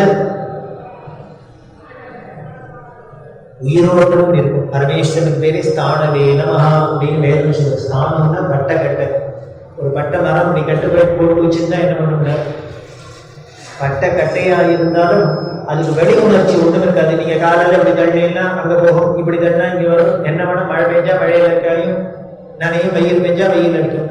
ஆனாலும் உள்ளுக்குள்ள உயிரோட்டம் இருக்கும். பரமேஸ்வரன் அப்படிதான் இருக்காரு. அப்படி அப்படி ஆடாத அசங்காத பட்டக்கட்ட மாதிரி இருக்கா. அப்பேற்பட்ட அந்த பட்டக்கட்டையே எது சுத்தின்னு இருக்குன்றார்? அபர்ணான அம்பாள் சுத்தின்னு இருக்காரு. இந்த மாயை எப்படி போய் சுத்தின்னு இருக்குன்றார்? இவ கொடிதான், ஆனா இலை இல்லை, பூ இல்லை, காய் இல்லை, ஒண்ணும் இல்லாத கொடி. அப்படின்னா இந்த பட்டக்கட்டையும் இந்த அபர்ணையும் குடிச்சுட்டாக்க அதுகிட்ட பக்தி பண்ணினோம்னா ஒரு காலத்துல நாமும் அந்த அபர்ணையாவே ஆயிடுவோம், அந்த ஸ்தானுவாவே ஆயிடுவோம். அப்படி ஆயிட்டா அதுதான் அத்வைதம். அப்போ பரமாத்மா வேற இல்லை, ஜீவாத்மா வேற இல்லை, தத்துவம் அசி. இதுக்காகத்தான் பக்தி முக்கியமா சொல்லியிருக்கு அப்படின்னு சொன்னா. அதனால இந்த காரியத்துக்கும் எண்ணத்துக்கும் ரொம்ப நெருங்கிய நம்ம பண்ற காரியத்துக்கெல்லாம் முதல்ல எண்ணம் தான் காரணம். அந்த எண்ணம் சரியாயிடுச்சுன்னா காரியம் சரியாயிடும். இப்போ திருப்பணும்னா காரியத்தை சரியா பண்ணினோம்னா எண்ணமும் சரியாயிடும். அதுதான் இது பெரிய தாற்பயம். அந்த அத்வைத அனுபூதி அடையிறதுக்கு இந்த பக்திங்கிறது ரொம்ப அவசியம், தேவையா இருக்கு. அதனால பக்தி எதுக்கு அப்படின்னு சொல்லாத பக்தி தான் வேணும். இதுதான் பரம சாந்தமான அமைதியில ஆனந்தமா இருக்க, நிறைஞ்சு இருக்கிறதுக்கு முக்கியமான காரணமா இருக்குன்னு சொல்லி இந்த சாப்டர் படிக்கிறார். அடுத்தது அத்வைதம்னா அணுவிஞ்ஞானமா அத்வைதமே எப்படிங்கிற விஞ்ஞான ரீதியா அவன் நிரூபணம் பண்ணினதெல்லாம் அடுத்த நிகழ்ச்சியில நாம மேற்கொண்டு பார்க்கலாம். இன்னைக்கும் எப்படியோ 23 பக்கத்தை கவர் பண்ணியிருக்கிறது பெரிய சாதனையா நினைச்சுன்னு நாம இதை மனசுல அசப்போட்டே இருப்போம். இது ஏதோ கேட்கறது, இந்த காதல வாங்கி அந்த காதல விட்டுட்டு வெளியில போறது அப்படிங்கிறது இருக்கிறது. அப்படியே நீங்காமட்டே சொல்ல மனசுல. அப்பதான் ஒரு கர்மா பண்றோம்னா எதுக்காக பண்றோம், பக்தி பண்றோம்னா எதுக்காக பண்றோம் அப்படின்னா இந்த அத்வைத அனுபூதி அடையிறது தான். அந்த அத்வைத அனுபூதினா என்ன? ஆனந்தமா இருக்கிறது, சாந்தமா இருக்கிறது, நிரம்பி இருக்கிறது. அந்த நிலை நமக்கு நிச்சயம் இந்த குரு வாக்கியத்தை சிரவணம் பண்ணுறதுனாலே கிடைக்கும்னு சொல்லி அப்பேற்பட்ட ஆனந்த ஸ்வரூபமா இருக்கிற அந்த பிரிவாடி, அந்த ஆனந்த ஸ்வரூபமா ஆனந்தமயமா இருக்கிற தெய்வத்தின் பொருளை எப்போதும் நாம் மனசார தியானம் பண்ணிட்டே பக்தி பண்ணி நாம் ஆனந்தத்தை அடைவோம். அந்த தெய்வத்தின் பொருளோட மகிமையை பிரார்த்தனை பண்ணி நிறைவு செய்வோம்.